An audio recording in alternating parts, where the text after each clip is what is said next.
Joe Rogan Podcast. Check it out. The Joe Rogan Experience. Train by day, Joe Rogan Podcast by night, all day. All right. What's happening? Pleasure to meet you, man. How are you? Great. I'm great. When you got a name like Gable and you're named after Dan Gable and you go on to win an Olympic gold medal in wrestling, that is kind of... It's crazy, it's right? kind of prophetic. My mom, when I was young, she was trying to find names for me, and she liked Cale Sanderson because Cale was a guy at the time. But she was at a tournament in Iowa with my older brother, and she kept hearing Gable, and it was Dan Gable at the time. And, you know, Dan Gable was a huge figure in the Midwest for wrestling, and so she was like, why don't I name you Gable Dan? And the rest was history, which is really crazy because his whole timeline is my timeline, which is fantastic. Except for the MMA part. That too. Yeah. Which I wish he would have done. I think Well, he would have been amazing. I think he would have been amazing. But it wasn't around. I mean, when he was wrestling. Bare knuckle, maybe. I don't know. Do it on the street or something. He could have found a way. It's kind of fucked that there's no real professional outlet for actual wrestling. It is fucked. And wrestling needs a real way to go out there and be something big. And I think they have a really good one now with RAF. If you haven't heard about it. Yes, I have. It's American Freestyle. They're trying. And I think they're trying really well. And I think it's going to come to a point where how do you make matchups continue? Because, you know, wrestling gets to the point where, and fighting in a lot of the sports, you can get to the point where, you know, maybe you draft a guy. In fighting, there's a next big thing. Mm-hmm. There's a next guy out there that you can kind of create. And with wrestling, they're trying to create an atmosphere of how can you create that person. And I like it. And I think it might work. And hopefully it keeps going the way it needs to go.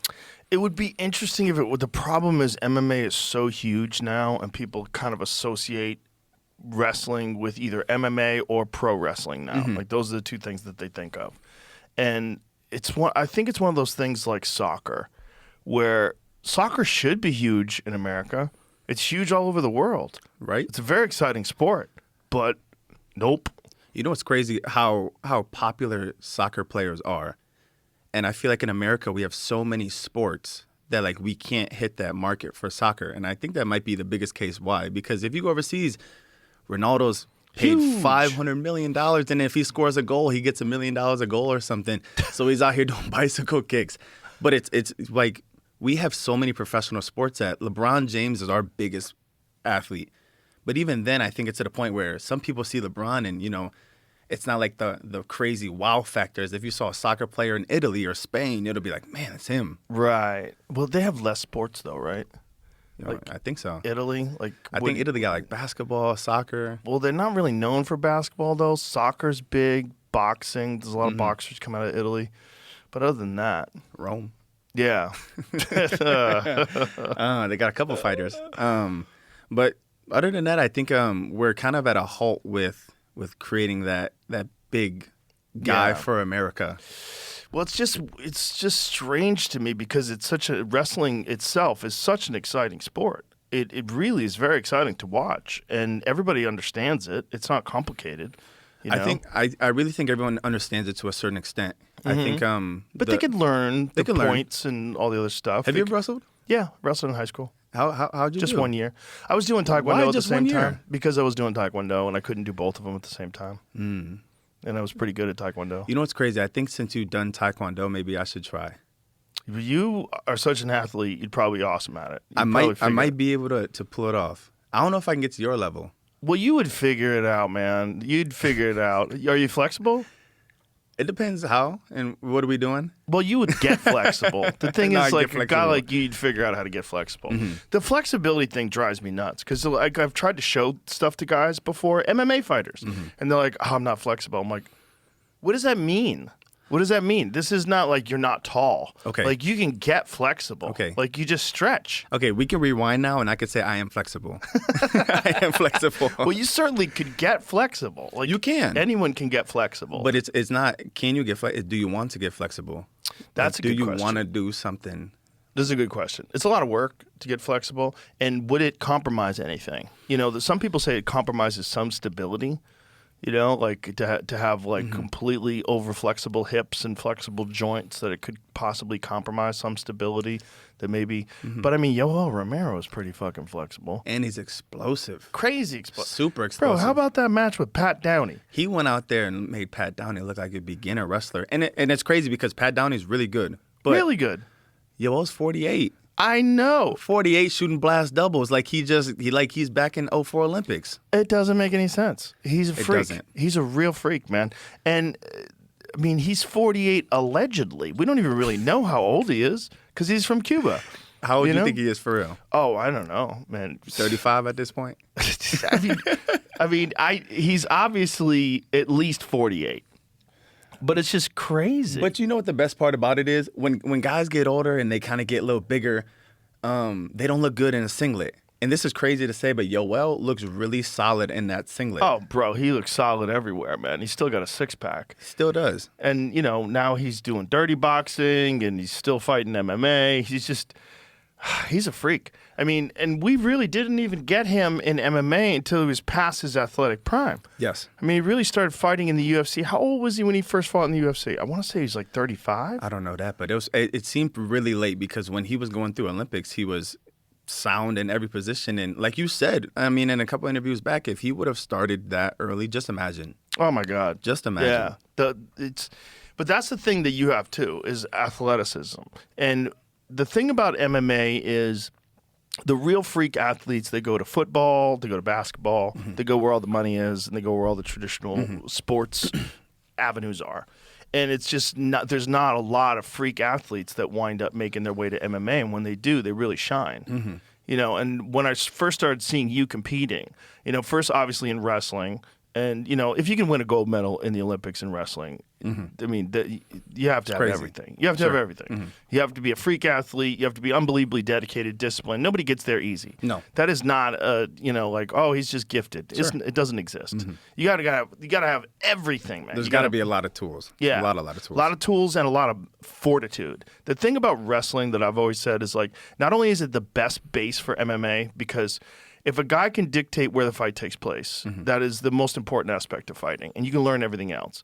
But it's like the mental toughness that wrestlers have, the ability to grind out those practices, the conditioning that's involved in wrestling. It's above and beyond, I think, all other sports. Yeah, I think it's a next level thing. And then you see in UFC right now, the guys that are dominating and winning are kind of putting that wrestling base first, but making it MMA wrestling. I feel like when a lot of D1 wrestlers come to MMA, they kind of don't make the switch of how to take the right shot and how to finish the right shot and how to use your feet to trip their feet out on the cage. And if you get stuck in a guillotine, how do you move from that spot? And I think you see the guys that are doing it best, the Islams, the Hamzats, are really going out there and attacking and making sure that people can understand that, hey, you got to fear this. And then next, I'm going to come with the hands. And so I think that's the biggest thing that we're working on now is that I've wrestled my whole life, and I've done great things and won the Olympics and multiple national championships. But I think the main thing is going out there and understanding that you are that bad dude, but when you show them hands, now you have to respect both. And I think that's where a lot of this is going to come into play when I finally get to that point of reaching that competition. Now, how long have you been striking for? I've been going into a little... So I'm from Minnesota, Apple Valley. I'm actually from Portage, Indiana. I moved to Apple Valley, Minnesota when I was 11 years old. And in college, I met a guy named Billy Simon. He's from Prior Lake. He fought nothing too big, just on a regional scene in Minnesota. He has a house on Prior Lake, and he has a place in his basement that is built out for MMA and stuff like that. When I was maybe 21 years old, I started hitting the pads. And mind you, stiff as a board, don't really know what I'm doing. But he's kind of started and guided me along the way. And how old are you now? I'm 25. So just 4 years? Just 4 years, but I think really, really striking, 7 months. Like That's so crazy. Like really That's after it. So crazy. Really time consuming. Hey, this is what I want to do. I'm not going to wrestle. I'm doing MMA. I would say 7 months. But when you watched your dirty boxing match, I would have never believed that. Except I know what an athlete you are. It's so crazy how someone who really knows how to use their body can learn other things. Well, I think the main thing also is I'm all ears. You can't go out there and think that you can do something without putting that time and effort in, like we talked about with the Olympics or like you talked about. But I think the main thing is if I can go out there and be all ears and soak up game from the people that are trying to show me the way, I think I can do a lot of great things. And that's all I do. I'm all ears. I want to show up twice a day. I want to do the best thing that I can. If I got to show up 3 times a day and I feel like it, I'm going to go do it. Because it's also to be an elite athlete like yourself, you have to be coachable. You have to really like the guys who like already know things, like I'm gonna do it my way. Like they never get elite. It doesn't work. No. And I think you got to put that guard down. You got to trust somebody. And if you don't trust anybody and, man, I think I can do it alone. I think I can kind of wing it. I think I can maybe not practice today. You got to trust somebody, and you got to put your heart into somebody. And I feel like I have a good group of people around me to kind of put that heart into. And they're leading me in the right direction. And I'm grateful. So you were doing a bunch of different things, right? So you become an elite wrestler, and then for a while you were thinking about playing football. So you played football for a short amount of time? Buffalo Bills, yeah. Yeah. How long did you play it for? I never played football in my life. Never played? No, that was the first. Hey, that was the first time I played football, I promise. That's crazy. First time you played football was professional. It was in NFL. My mom was always scared. The high school coaches at Apple Valley High School in Minnesota were like, hey, come play football. They were trying to call my mom and dad, and I'm like, you're not going to convince her. She is scared to death of football. But the whole time, I'm wrestling. So where do we bridge this gap at? Right. And I just get done with WWE, and I go out there, and I'm chilling. I get a call saying, hey, you want to try out for the Bills? And I tell Sean McDermott and Brandon Bean, I said, hey, don't expect much, but I could put on shoes, but I've never had football cleats on. I never had pads on. I don't even know how to put the tights on, anything. And I went out there, and I sprinted my ass off, though, in that tryout. I was sprinting down and back and forth. I said, hey, if I don't know any technique for D-line, you're going to see effort. And McDermott saw effort, and that's all he needed to see, and he gave me a chance. What was that like jumping into a completely new sport? Hard, because it's not just football. And how old were you when you did that? 20. I just turned 24. Wow. I just turned 24. Ooh. I know you see it. You see that stance? That's the beginner stance. But I came out there no gloves, just winging it. And I told them, just give me a good chance. But football is not just football. It's the playbook. And the playbook is crazy because I went from, hey, go out there and wrestle someone one-on-one to see if the guard is light on his feet, or see if he's leaning forward, to see if the center is going to silent count maybe, or see if the guard taps the center to snap the ball. There's a lot of different things that you got to know. And I'm out there with this big-ass helmet on. I've never put a helmet on, Joe, so I'm out there with this big-ass helmet. My head's, like, down, and I can't look up. And I don't know what I'm doing. But I knew if I gave effort that someone would give me a chance. And I went out there in my first game. I think I had a tackle, a QB rush, and that was kind of unheard of at the time because I've never played ball before. But it was crazy. Once-in-a-lifetime experience, most definitely. And when you got cut, did you think about trying somewhere else? Did you think about doing it more? Yeah, once I got cut from Buffalo, I was the last one to get cut from the room. I remember going in to see Bean and McDermott, and they were gonna do practice squad, but I knew they were gonna do practice squad, so I was like, yo, just send me home. I'll figure it out. I'll try again. So my plan was to go back to college and wrestle already, but I sat around for maybe a month. Baltimore Ravens called me, and Baltimore was like, hey, do you want to come to a tryout? I said, okay. I never played football before. Just to let you know, like, if it's a little shaky. I went out there, and I dominated the tryout. And I had, like, 10 minutes of work. But it was a great 10 minutes. And they're like, okay, we're going to take your physicals. You're going to be here and stay. The injury report comes back, and the injury report says they need they need a DN and a linebacker. So you got to compensate for the spot because you need someone to play next week. And I probably needed, like, 6 weeks on practice squad to play. And so I get sent home. They say, give me a week. We'll bring you back. A week comes. They don't bring me back. And so I'm like, okay, I see the writing on the wall. Let me move on. I sit for a little bit. Indianapolis Colts call. They just got ran over by a team. They said, we need a run stopper. So I go out there, do the trial. I think it went well. They said, we're not taking anybody today. And then from there, I was like, maybe this is not it. And so I went back to wrestle. And did you ever think about MMA at that time? Was it in the back of your head? MMA was in the back of my head since the Olympics. But I wanted to make sure that if I was going to go to MMA, that let me try things first before going all in on something that I need to go all in on. And I did my tryouts, I did my things, and now I want to go in all in on something that is finally here. And when your mom was scared of you doing wrestling, how did she feel about you doing MMA? Oh, she's shitting all over. Oh, my God. She can't even watch. She didn't even watch me wrestle.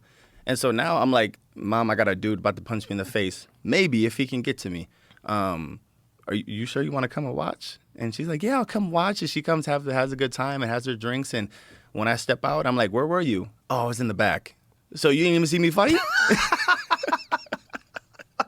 So I'm like, why you even come then? So she, out of the 3 fights I've had, she's sat in the back and she'll be like, John will go and get her and be like, Gable's done. And she'll be like, oh, what happened? And John will be like, good, it's all day. So does she get nervous? Is that what it is? Oh my God, she's sweating and she's nervous. But I'm just like, I'll give her that look of like, if this is one of them ones, I'm gonna tell you. But I haven't given her those looks yet, so she'll know. So when you make this, so you decide football's not going to happen, WWE's not going to happen. You did like one televised match with WWE, I did, yes. Right? Yeah. What was that like? Honestly, I had a great from me being real and honest. I had a great experience. I have nothing wrong with anybody there. TKO was great. Triple H, Paul Levesque was great. Stephanie, Vince, everybody was great. I just had a competitive drive that I needed to get out. And so, Right. when you have that gap is there, you can't do both. Right. And I was trying to bridge both, and I wasn't giving my 100% to the business. And if I'm not going to give 100% to the business, then you might as well X me out because Yeah. it's already over with. So that's practically how it happened. Yeah, no slight on pro wrestling, but it's just like if you really want to compete.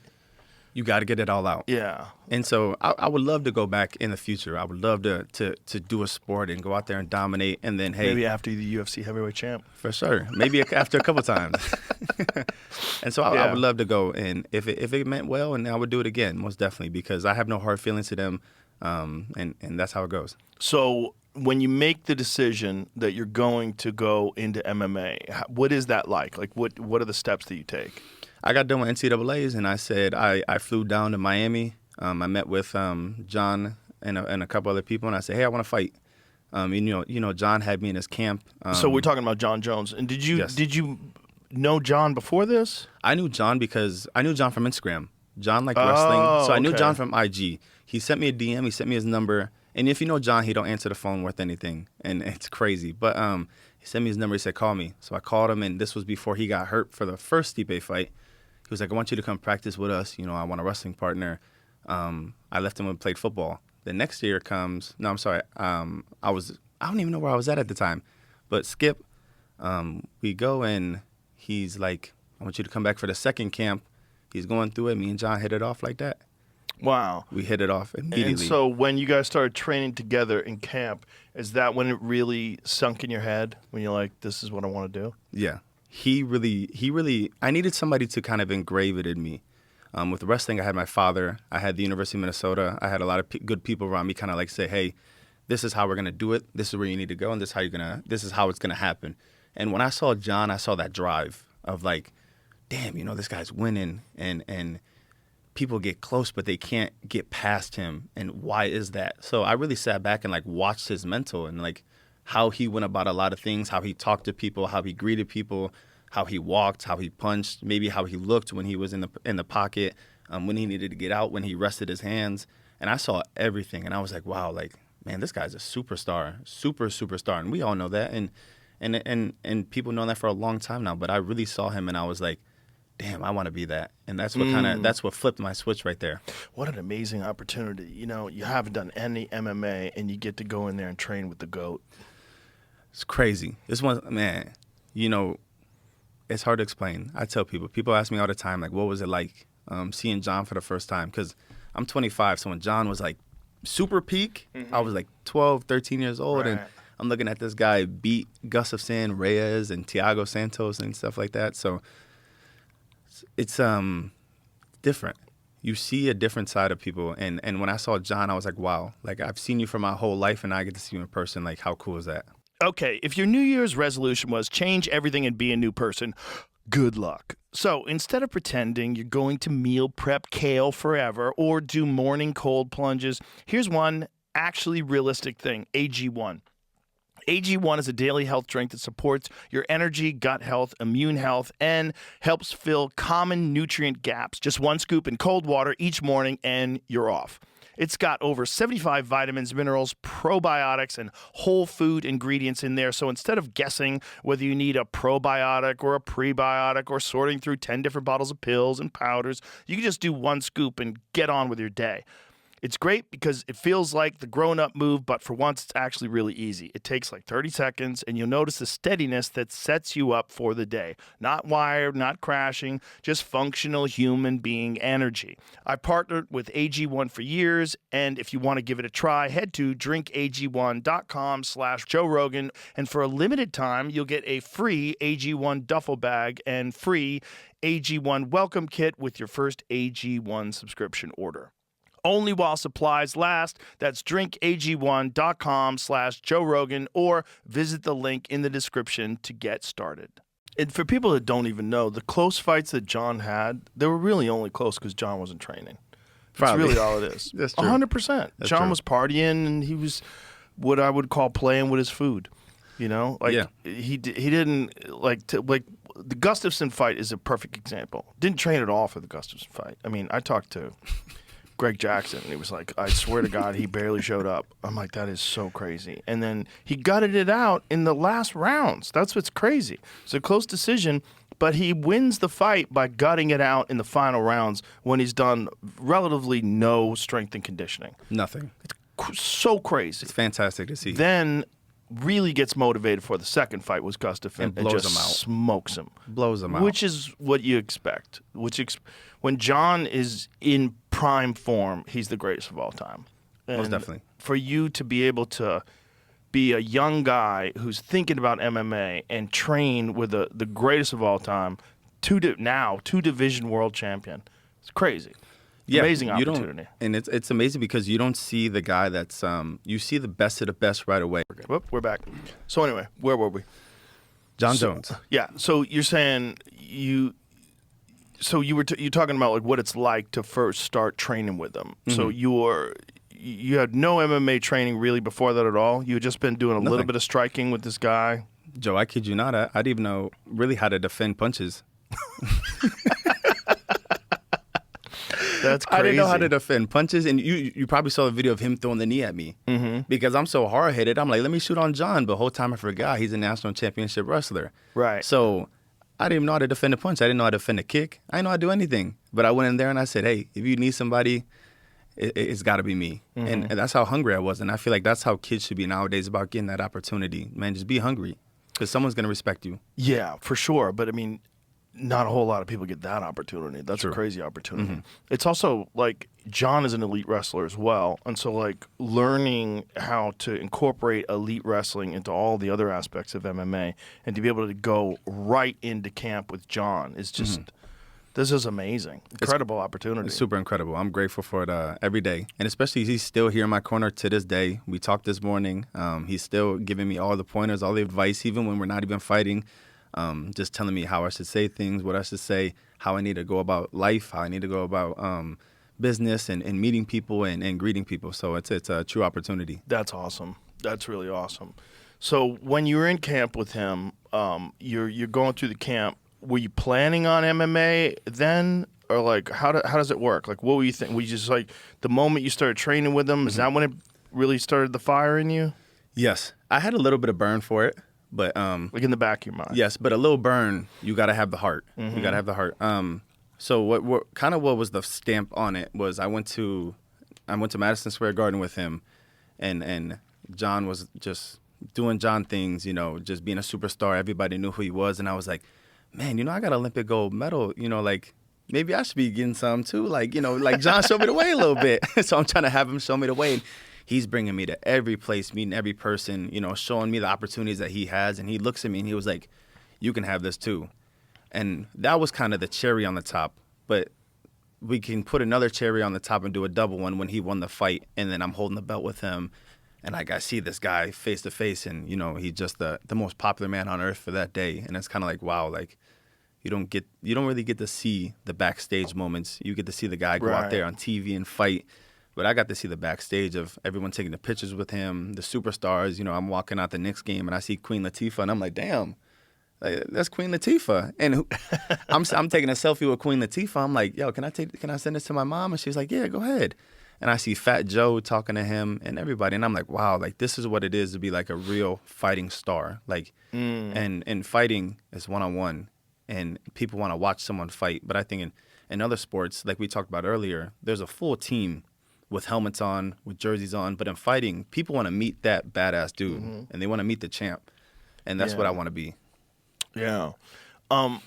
So what is training with Jon like? Like, what is the training camp like?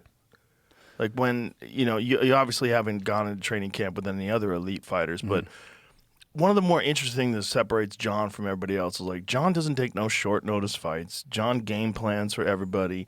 He studies tendencies. His fight IQ.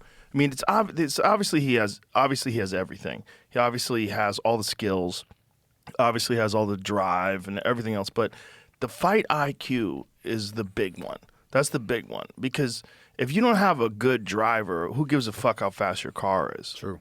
It's really the mind behind it that puts it all together. He's sitting in a Ferrari with Ferrari gas. A lot of people sit in a Ferrari with 87 gas and the car don't work. So when I got to see those tendencies of him watching people, and he does it to me now where he'll send me videos on Instagram of the top UFC guys, be like, oh, watch how he steps. Watch when he throws a punch, how he comes back and he doesn't reset this certain way. And he's kind of already installing those tendencies in me. And so now, when I was wrestling, I never used to watch people wrestle. Like I went out there on a limb and I was just beating guys. Even in Olympics, I never watched anyone wrestle. I never watched their film. Really? Never.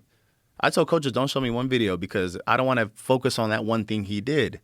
And that was me being hard-headed. Like if a guy had a great double leg, and I'm like, damn, how do I stop this double leg?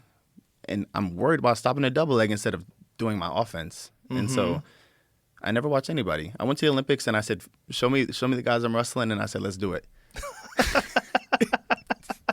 You know how many guys I right said, now let's are do just it. Come on. banging their head against the wall, listening to this, going, It's what like, the damn, fuck? he did that to me? That's crazy. I said, let's do it. I said, it's me or you as do or die. And this tournament, I'm not dying. Like, you can't beat me in any way possible. And that's when I was at my best, when I had that mindset. And he's kind of putting that back into me, and I feel really good about it. That's amazing. It's amazing. So when he's sending you videos, like, do you have like do you save all this shit? Do you have like a folder where you have all these different fighters and different moves? Because you're basically brand new at something. But so like this, let me just tell you what I said. You had a fight, an MMA fight, where you hit that dude with a left hook and then took him down with while the he was double out leg. cold. I sent Dana White a text message. I said, everyone's fucked. I did. Well, I appreciate it. Thank you. Because I was like, that kind of speed is crazy. Like, that kind of speed and incorporated with elite wrestling is crazy. I'm like, the heavyweight division is so shallow right now. You got Tom Aspinall, Cyril Gane, Jon Jones if he chooses to fight again, Francis if by some miracle they can work something out and bring him back to the UFC. Other than that, there's no one compelling for like a championship caliber fighter. There's basically 4 or 5 guys on earth that are in this like championship caliber like class, and you're already there, which is nuts, and Well, you I haven't even appreciate it, man. fought Thank in the you. UFC yet. When I watched you move and I watched you fight, I was like, okay, how do you stop that? Like, who's got the skills to be able to stop that? And in my mind, there's like only a few guys where it's going to be a problem. There's like the Francis Ngannous, the Cyril Ganes and the Tom Aspinalls. That's it. There's like a few guys, and everybody else on the way up. The only problem is going to be you getting fights. Like that kind of speed is just bananas for a 250-pound man, And when you have that, and you're 25 years old, it's like it's a very rare thing that you see in MMA, and it's kind of crazy because the heavyweight division is, of course, the most prestigious division in the world. The heavyweight champion of the UFC is the baddest motherfucker on the planet, and right now it's kind of a toss-up, right? Because Cyril Gane had this fight with Aspinall. Jon is kind of semi-retired, or whatever he decides to do. It's it's kind of up in the air. He'll probably have one more fight, right? I want him to. I think he's got the juice in him. The White House. Yeah, he would love the White House. Yeah, he's the told White me House. many times he wants to be main event on the White House, and he wants me to be a couple slots behind him and kind of have us both win, and that's his last leg right there. I would love for him to do one more. If he really wanted to in his heart, he should. But if he doesn't, Jon's not going to do it. They should do Alex Pereira and him at the White House. I told people, I said Alex Pereira would be a great matchup for Tom. A heavyweight version of the BMF belt. It'll be You know what I'm saying? It'll be perfect. There's nothing else to it besides two guys going out there. It's Alex Pereira, the baddest light heavyweight, and that's Jon Jones, baddest heavyweight right now. Yeah. And regardless if someone else has the belt, Jon Jones is still the baddest heavyweight out there. It doesn't. The belt doesn't mean jack shit when it's Jon Jones. Doesn't mean jack shit. It doesn't. It's, you know, there's so many fighters could do that. They could just step away from the belts, abandon the belts, and then come back. And it's really just about the fighter. Everybody knows who Jon is. Everybody knows what Jon does. It's like people will pay to. You don't need a belt. That belt doesn't mean anything. Joe, this is a crazy story. I had a French Bulldog that passed away. So I like to go out there and I adopt French Bulldogs. And I kind of give them a better home, and I either ship them to a new home or I keep them. And so at the time, I had a baby French Bulldog. He passed away, and I told Jon, I was like, yo, my dog died. I got to go home. He let me go home. I came back, and I came back on a Tuesday. I didn't see Jon until Thursday. And mind you, this is a week before he's going to go out there for Stipe. He's sick, like super sick. And I watched this guy do 5 rounds on a Thursday, and they shark baited him, 5 new people, and he's dead tired. And this is when I knew he was unstoppable. He went out there, and nobody could touch him. And I'm telling you, high-class PFL fighters, ex-UFC fighters, ex-Glory kickboxers were going in there after him. And he was just mopping them. And I was like, damn, this dude is beyond next level. And that was like, you know, you got to see greatness. And I see it at the fight. But you also got to see it when, how does this guy be great before the fight? And I saw that and I was like, God damn. I said, excuse me, Jon, you think I can go in there with you? And he was like, no. And I was like, why do you think so? He was like, you don't know how to defend. And it was kind of a funny joke because a partner got hurt. And I was like, I raised my hand. I told Greg Jackson, I said, Greg, let me in there. And Greg was like, not today, Gable. And this is when I didn't know how to defend or anything. He was like, Gabe, not today. And I was like, man, why? You know, I can go in there and take him down. And he was like, this is different. And when I saw that, that was like the epitome of like super greatness in my eyes because I like hard workers. I like guys that beat on guys. I don't like guys that go out there and do the little extras to look cool. I mean, just go out there and dominate and let's go home. And I saw that and I was like, yeah, it's over with for Stipe. It's going to be a long night. Well, unfortunately, they met when Stipe had already had a lot of miles on the clock. A lot of miles. And Jon was still elite. It's crazy that Jon essentially developed a spinning back kick, a real spinning back kick when he's 36 years old. Crazy. It's so nuts because, I mean, he tried it earlier in his career, but it was like he would spin instead of go straight. You know what I mean? But when he hit Stipe, it was perfect. It was that picture. We showed a video of it and then froze the heel. Was like, boom. It was halfway into his rib cage. It was crazy. I wouldn't have got up either. Well, very few people would. Very few human beings can talk. That kick is so powerful. And when it comes from a big guy like Jon with those long-ass legs and all that leverage with perfect technique, and it goes right into the sweet spot like that, like, good luck. But it's such brilliant thinking on his side because he's like, okay, I have to fight heavyweights, and I need something that can take them out with one shot. Like, what is that? Well, it's the most powerful kick, which is the spinning back kick. And so he trains it constantly. You know, which is just very few people have the mindset to be able to do it. Very few guys develop new skills late in life. You know, late in their career, they start incorporating new skills like that. I think that's a thing where he's always all ears too, and that's kind of what he's putting into me also. I watched him do the spinning back kick the night before at midnight when we were practicing in the hotel lobby. So he was just planning on that. He was planning on it. The showstopper. He told me he wanted to take Stipe down, and then all of a sudden he does a spinning back kick, and I was like, "You slob motherfucker." Did he bring in a Taekwondo coach? How did he develop that technique so quickly? He's got there's a kickboxing Taekwondo coach named Alex. He's got a long last name because I think he married a Thai lady, so I think he changed his last name. Oh, okay. But he's from New Mexico. He works out of Jackson. He's got a lot of tattoos on him, and if you saw him, you would never know. But the dude can kick hard as shit, and it's crazy. And so he worked with Jon on that? Yes. Yeah. The only other guy that I would say developed a crazy new technique late in his career was Vitor. When Vitor was like 35 or 36, he developed a wheel kick. It was crazy out of nowhere when he fought Luke Rockhold. All of a sudden, he's throwing wheel kicks. Like wheel Vitor kicks is never crazy.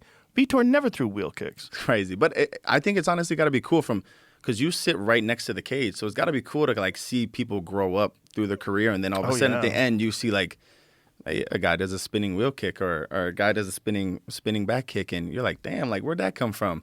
And I feel like does it give you a high to kind of see like a person grow through a new stage of like seeing a new move from them? I just love excellence. That's what I love. I love when someone shines, when they just figure a way to eclipse everyone else, when they figure a way to, when they just, like the Piotr Jan Merab Dvalishvili fight. When you see a guy like Piotr Jan who loses the first fight to Merab and comes back and dominates in the second fight, like I love that shit. I love it. I love watching someone put in an insane amount of work and dedication and then shining on fight night. I love it. It's fast. It's cool too because you see Peter Yan is the new like blueprint for guys that are coaching kids to do moves. I mean, he went out there and threw a fake hook and liver kicked Merab, and then he goes out there and he hits a Sotogari and trips guys. I mean, what other film tape blueprint can you use from someone else? I mean, he's done everything in all of his fights. His flow state is amazing. His flow state's incredible, and he's so good at mixing up trips along with like inside fighting. His stand-up is so good. He's so hard to hit clean too. I think the only guy who really hit him clean was Sugar Sean. Sean hit him with a knee, like a really good knee, timed it perfectly in their fight and dropped him. But other than that, he very rarely gets hit. And when you do hit him, you're hitting him, and he's kind of rolling with it. You know, he keeps that super high guard. He does the high, yeah. Yeah, he keeps his hands straight in front of you. He's something special, man. And, you know, that dude's still only 32 years old. He's only 32? Yeah. Ooh. I know. It's crazy. What do you think if he doesn't 32 lose or 34? How old is Piotr Jan? He's either 32 or 34. But, you know, we've seen him in, I think he's 32. 32? Yeah. I mean, we've seen him in the UFC since he was like in his mid-20s. Yeah. If he doesn't lose to Merab that first time, where do you think his path goes? It's a good question. You know, I mean, because he did lose to other guys as well. He lost to Sean, and he lost to the Aljamain fight was fucked. The first fight was fucked. But the second fight, Aljamain dominated him. But I think he probably overestimated himself in the second Aljamain fight. It doesn't seem like he was as prepared. And the thing about Aljamain is like his wrestling is very good, and his back control is the fucking best in the business. When Aljamain gets your back, you're in deep shit. He's so good at back control. He's so good at rear naked chokes. And, you know, Aljamain just really struggled to make that 135. It's got to be hard. Oh, but if he got it right, and he got it right in that second fight, you know, and he just did what he does at his best. It was one of his finest performances. So he lost that fight, but it didn't mean that he was done. It just mean like he realized like, okay, he had to have a camp like he had for Merab in order to beat Aljamain. Yes. You know, and I just don't think everybody's willing to go through that kind of camp every fight. Merab went through 4? Yeah. I think so. 4 also. in a year. Yeah. Do you for Blueprint, how do you like that? Because I know guys kind of take the two fight a year approach, or maybe 3 if you're doing well. I think that's more sustainable. But Alex Pereira did the same thing. Like he's fought a lot of fights, and he's fought fights short notice. You got to admire that mindset of a guy who's like, I don't give a fuck, let's fight, you know. But Alex has fought with broken toes. He's done everything. He fought with a norovirus, and you know, he had a fucked up hand the first time he fought Ankalaev. But then, you know, same thing. Like he comes in for the second fight with Ankalaev fully healthy and just smokes him. Smokes him in the first round. If you what do you think about if you gave Alex Pereira like a solid, great wrestler, like an Islam of light heavyweight? How do you think that he does? It'll be a problem. Yeah, I mean, I think less of a problem certainly now than early in his career. Like if you see his first fight with in the UFC with Michailidis, he gets taken down the first round. That's not going to happen now. And if it does, he gets up. You know, it's different. But it gets up against who? Does he get up against a guy like you? You know, it's a different. There's different levels, right? You really saw that with Jack Della Maddalena in Islam, right? There's levels, and when you got a guy that's at Islam's level, that's just a super elite grappler. Unless you've faced that before, you don't know what to prepare yourself for. I tell people all the time. That's the thing with Piotr Jan. He had been in there with Merab for the first fight. And so he knew what to expect. And he'd seen all those crazy fights. He saw the fight with Sandhagen. He saw the fight where this was the rematch with Sugar Sean where he submitted him. He's like, okay, this guy's a fucking monster. He's a monster now. You got to prepare for a monster. And he was ready. But unless you've experienced that before, and there's really no one like that in the light heavyweight division, unfortunately. There's not some like super elite grappler in the light heavyweight division. And I think that's one of the reasons why Hamzat is thinking about going up to light heavyweight. And I think he should. I'm a big fan of Hamzat. I love his style. I love his intensity. His intensity is the best thing ever. Oh, he's an animal. It's the best thing ever to watch. Because when I was wrestling, I like to go out there and just, put the hammer down and dominate. And he's got it. He's got that touch. Oh, yeah. He's an animal. And, that animal part of him almost killed him. Because he refused to stop training when he had COVID. When he had COVID, he was just showing up at the gym and putting in 2.5-hour sessions and vomiting blood. Like, it's a nut. That's crazy. Yeah, they said the real problem with Hamzat was that you couldn't get him out of the gym, and he was always overtrained. So then he brings in Sam Calavita. And Sam Calavita monitoring Training Lab, right? Right. Yes. So he's monitoring his heart rate, he's monitoring his recovery, and he's working on him with his strength and conditioning, and they're doing it scientifically. And then you've seen the Dricus Duplessis fight. I mean, he's just didn't gas at all. Well, that was the same thing as Islam and Madalena. Very similar. They tried to do the maybe what if he can outbox him. But it's hard when you got to worry about so many things. Exactly. And I think Islam did a great job of showing the leg kicks, making Jack switch. Oh, yeah. Jack didn't really push forward, and Islam, when he did, shot the double, or he shot an outside single. And that's hard. It's hard when you got to think about so many things. Yeah. Well, Khabib is without doubt one of the all-time greats, one of the greatest to ever do it. But the difference between Khabib and Islam is elite stand-up wise. Like Khabib was very good stand-up, but Islam knocked out Volkanovski with a head kick. That's not in crazy. Khabib's repertoire. Islam is on another level. It's like one more level above. He can knock you out standing. He can knock you out on the ground. He can submit you. He can take you down. He's fucking huge for the weight class, especially 155. It's like there's so many aspects, and you're always thinking about that grappling when you're striking. So when you say like, who's better striker, Islam or Jack Della Maddalena? Well, it depends, because if you got to worry about that takedown, your striking is not going to be the same. It's just not going to be the same, because everything he does, you're always looking for that takedown. And that factor, it leads to guys getting hit all the time. Yeah. Like if you go back and watch old fights, like Kevin Randleman versus Crow Cop. Kevin Randleman knocked out Crow Cop because Crow Cop was worried about the takedown. He was worried about the takedown. All of a sudden, Randleman comes with a big left hook. And Kevin Randleman was a NCAA champ where? Ohio State, I believe. Wasn't it Ohio State? I believe he was Ohio 184 or 197? Or was he heavyweight? I don't know. Oh, yeah. 3-time Big Ten wrestling champ at Ohio State. What? He never won the tournament? Heavyweight. Wow, who did he lose to in the tournament? Oh, it says heavyweight. Hold on. I'll look that up real quick. Okay. But that was the thing about Randleman is like the speed and the takedown was always this big threat. And so because of that, you're thinking about one thing and boom, you get hit with a big shot. I've seen Kevin Randleman wear shoes in his matches. What's the early difference? days. What's the difference of wearing? I seen a guy wear shoes now. I was on Instagram and I saw maybe a kickboxing match or something like that. Why can't they wear shoes now? Is there a rule that you can't? It's not now. All those things are old. Those are old? Yeah, those Okay. are all old. Pride used to allow you to wear shoes. Okay. Early UFC used to be able to wear shoes. I saw that. Yeah. I remember the first like UFC video I seen was that big huge dude and that little dude that knocked him out.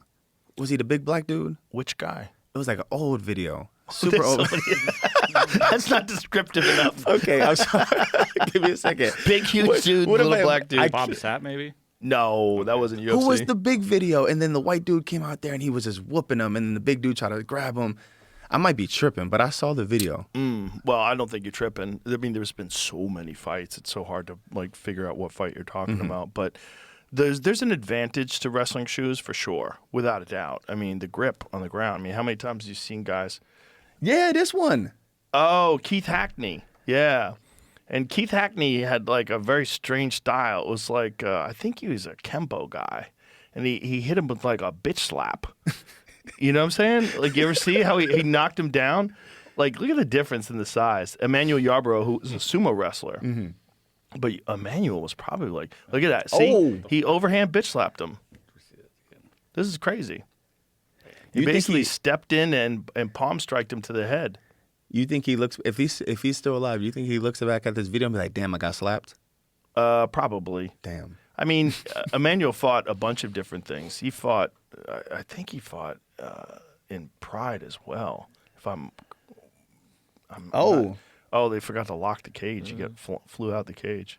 Look at thin, big John McCarthy. He lost to Mark Ryland. Mark Ryland of Iowa. Okay, there you go. That's random what we're talking about. Yes. Yeah, the old days were wild, man. It's wild. It's wild to go back and watch those fights. It's like, Since you've been kind of like a huge figure your whole life, have you gone back and like watched Fear Factor? I watched it because my kids were watching it. My kids were watching Fear Factor because there was like a whole Fear Factor channel. Was it True TV or one of those? True TV They or had Spike TV. Baby. One of those One things. them. They had Fear Factor on like all day long, and my kids were watching it. I thought it was hilarious. Man, I was watching it too.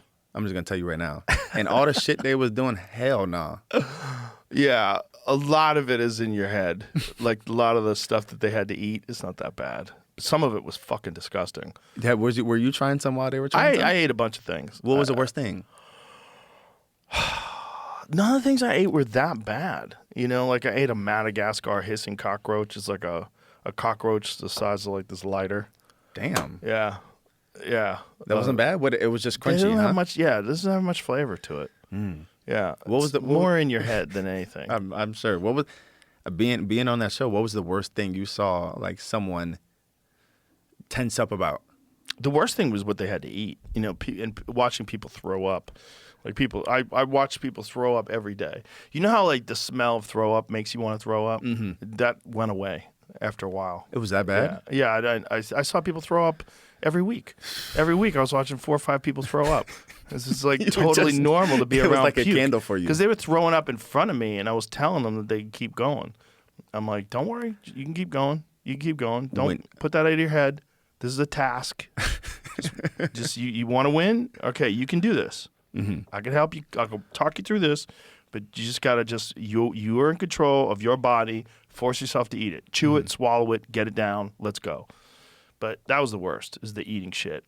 Holding your breath underwater was hard. There's a lot of things they had to do that was hard. It's a crazy fucking show. They there was one where they had to jump out of a helicopter and like swim and grab some while the helicopter propellers were like blowing the water so they couldn't. Yeah, we did a few of the things like that. Yeah. Were you ever scared? For some of them? I was worried when they had to ride bulls. That one scared the shit out of me because I was like, you know, 'cause the stuntmen are animals. If you ever meet stuntmen, they are some of the bravest, toughest dudes alive. And the stunt guys had this attitude about the bull, like, they're like, oh, that's a stunt bull. That's a practice bull. And I go, does a fucking bull know he's a practice bull? I bet he doesn't. he I don't bet he know didn't shit. get that memo. He don't know that. He's just a bull. That's a fucking huge animal, and you're going to get a 100-pound lady to ride this huge animal. That's crazy. It's over with. And they got launched and almost got kicked. And they rolled the dice a lot and got lucky that no one got seriously injured, I think. And the bull one was the big one for me. I was like, you can't predict that. Like you can, if you got a car stunt, you got to jump a car off a building into like this big cushion. Like, okay, Cool. you kind of know what's going to happen. You know, this is the thing. This could go wrong, and this is how we're going to prepare against it going wrong or prepare for it. But you can't prepare for a bull. Like, there's not much you could do. If the bull decides to stomp this person, that person could die.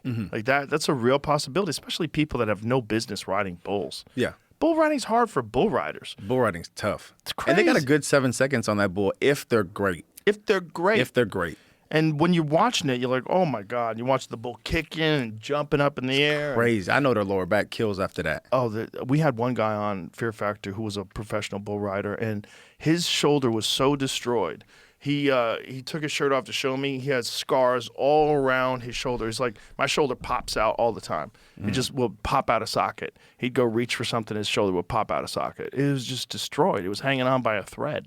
Jeez, that's disgusting. Ugh. How do you live like that, though? I don't know, man. I guess you just deal with it. I guess that's the price you pay for greatness, you know? Got to pay something. Yeah, well, they all pay. Every bull rider pays. You see those guys later in their career, they're all stiff because they got fused discs and fucking Messed up. bolts in their back and shit. They're all fucked Their up. spines rubbing. Oh, yeah, it's a Ooh, that's terrible, messed up. terrible way to live. I can't believe that bull riding is a real thing. I know. It's nuts. It's fascinating though because you could really see guys go out there and be like, "You're facing the devil." Literally. The bull is gonna win all the time. Every time. The Even best if you you can get do past- is hang on for 7 seconds. There's no goat who could just hang on the bull as long as possible. No. I'll hang on that bull for 30 minutes. He Keep gonna kicking, get you bitch. off. He's gonna get you off. Gonna Like, get you off. everybody goes flying eventually. Everybody. Everybody is gonna happen one way or another. Yeah, there's no human being that could just stay on a bucking bull. No. And just like, when I decide, I'll get off. Have you rode? No. Okay, I haven't either. Fuck that. I don't think black people do that. I think there are. I think Is there a couple? There's gotta be. Yo, if yeah, there there's is, gotta if be. there is- Pictures I have. Let me see. Ezekiel Mitchell. Oh, look at that dude right there. Right there. Bam. Ezekiel Mitchell. Look at the size of that thing. I mean, And look at his angle. You know what I'm saying? Yeah. He is the bull is so athletic that he's damn near doing a handspring. Exactly. With the dude on his back. right, and he weighs 2,000 pounds. He's just throwing his body up and through the air. That is, fuck all that. Like right there. Like you easily could get stomped to death right there. It's game Easily. over. You fall wrong, he lands on your face, and that is a wrap. Your fucking head is pulverized. I wonder what the Size of that thing. God. I wonder what the numbers are on like if a bull stomps, like the velocity of and the mass of it. Like what is the generator force from it? Oh, it's got to be insane. How Gotta many be guys crazy. have died? None mean- that I know, hopefully. None that I know, but I mean, there has to be like an enormous number of guys that have died bull riding. What's like the since like we're on a crazy topic, what is the like the craziest thing outside of like maybe fighting Taekwondo that you've done that you're like, damn, like that shit felt good?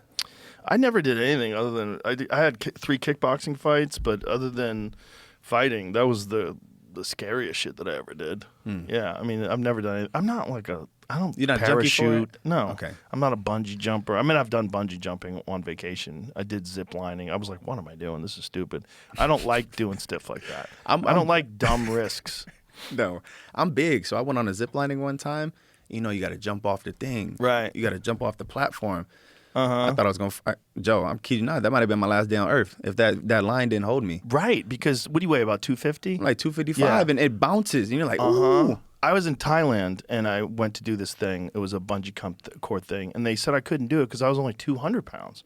And I was like, that's crazy. Like, Crazy. what happens if you get a guy that lies about his weight? It's over with. Yeah, because people lie about their fucking weight all the time. I seen the ones where the guys, they got the squirrel suit on. Oh, and they jump God. off the building or they jump off the rocks and Yeah. they go down and they come up. And sometimes they don't. Sometimes they don't come up.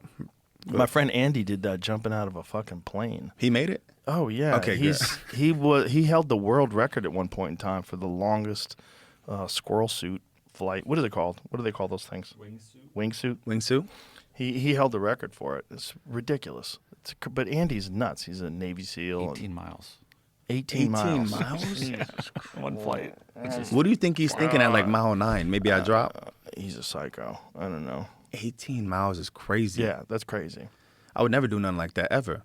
No, I'm not interested in parachuting. I'm not interested in any of that shit. I might get on a wakeboard and surf. That's about all. You fall in the water. Not that big a deal. With the life jacket. Yeah. Yeah.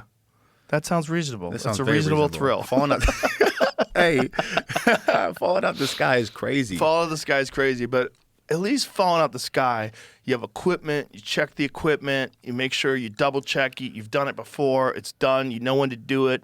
With a bull, there's no safeguards. You know? Yeah, I mean, you have like some sort of a chest protector on some people, you have a helmet. There's no safeguards. He could land on your hip, you're never going to walk again. It's over with. Fuck that. It's game over. I can't fathom riding a bull. Yeah. Doesn't Donald do it? Doesn't Donald Cerrone? He rides bulls. See, he got the name Cowboy. You better do something. He's out of his fucking mind. You got to do something with the name Cowboy. That's a dude that has a real adrenaline problem. He's got a he's I mean, a real, rightfully so. He looks crazy. He's got a real It's adrenaline crazy. problem. He told a story about getting trapped in a water. He was diving and he got trapped in a cave. And the guy he was with panicked because his cords got tangled up and the water was cloudy and he couldn't figure out how to get out. That was one of the most I knew he was okay because he was right here telling me the story, but it was one of the most terrifying stories anybody's ever told me. But that dude loves that kind of shit. He loves like thrills. I can't. I don't think I can get behind thrills. I can't. No. It's too much, and especially your heart be like, It's just not like, worth it. Is today my day? And it can't be my day. This episode is brought to you by Athletic Brewing Company. So here we are. It's the new year, which means it's about time to hit reset. Just because it's January doesn't mean you need to disappear into a cold plunge and never drink again.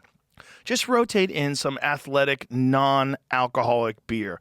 You get the taste, the perfect meal pairing, and the night out, but you wake up without the hangover. With over 185 taste awards, they brew all kinds of styles. IPAs, Goldens, Hazies, you name it. Athletic is proud brewed in America and sold at over 75,000 grocery or liquor stores, bars, and restaurants across the country. You can also purchase a variety of limited styles exclusively on their website. Go to athleticbrewing.com/Rogan to find stores near you or get brews shipped right to your door. Use code Rogan to get 15% off your first online order.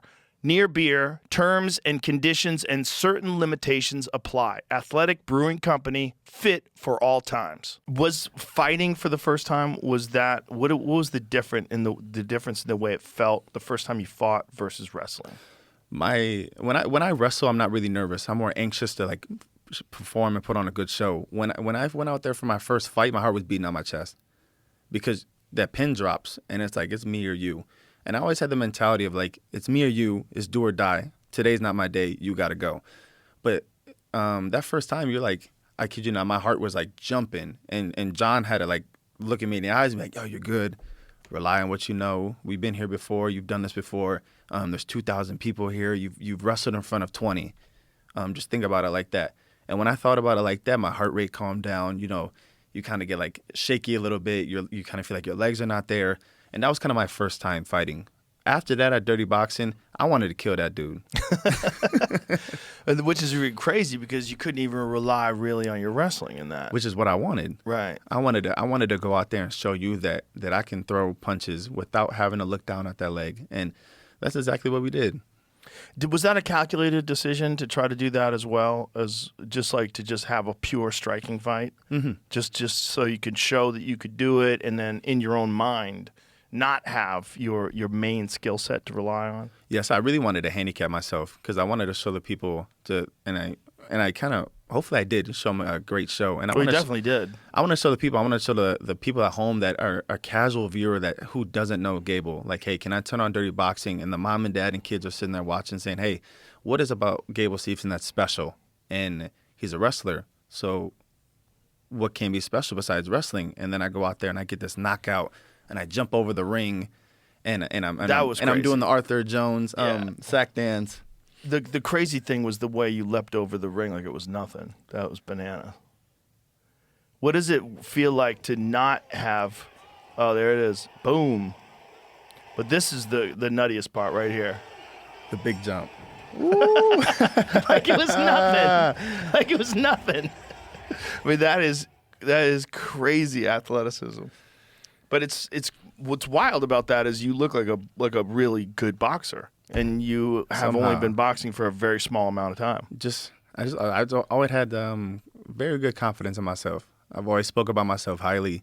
I've always like wanted to be over the top, you know, like a WWE. You know, when he gets on the microphone and John Cena's like, you can't see me, or Roman Reigns is like, acknowledge me. You know, when I go out there, I don't want to have to say those things. I want it to, when you see me, that's him.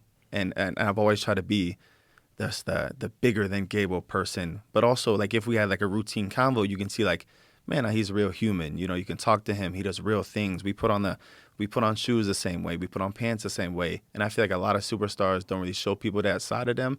And if it's up to them if they want to or they not. But I've always really like showing the families and the kids that like, man, look at Gable. You know, he's a normal human being, but when you compete, you're different. special. It's different. But it's just crazy to be able to do that in a sport that you're relatively new at. I mean, just think big about yourself. I get I tell it. every kid. I tell everybody. What's crazy about that, honestly, is like I know you're just going to get better at it. Mm-hmm. That's what's crazy. When you watch someone strike that well early in their striking career, like your striking journey is so new that the sky's the limit as far as your potential. Joe, in the nicest way possible, I really want to say this. That's the worst I'll ever be. The worst I'll ever be. Yeah. And for whoever who's going to watch this, that's the worst I'll ever be. Just think about it. 14 seconds. And then now think about if you're going to put some time into me, some effort into me, and I'm putting effort into myself. That dirty boxing is probably the weakest I'll ever be in the sport of MMA. I believe you. I mean, it only makes sense if you've been training that short amount of time in striking. Now, when you're training striking, are you training boxing? Are you doing Muay Thai? Like, what kind of striking training are you doing? Or are you incorporating it all together in MMA? I do it all. So a lot of days I go in. So I kind of have like a really good schedule right now since I'm not going to go into a fight. So I do every day besides Sunday. Some days are 2 days, like because I go to Lifetime and play basketball. I go to Lifetime and sit in the cold tub and sauna and stuff. But when I strike, I go in there. One round's maybe boxing. Next round is kicks, teeps, knees, everything, elbows. The next round is what the blueprint I have of what moves I need to really do to get in to kind of get to my shots. Or I'm going to fake shoot and punch.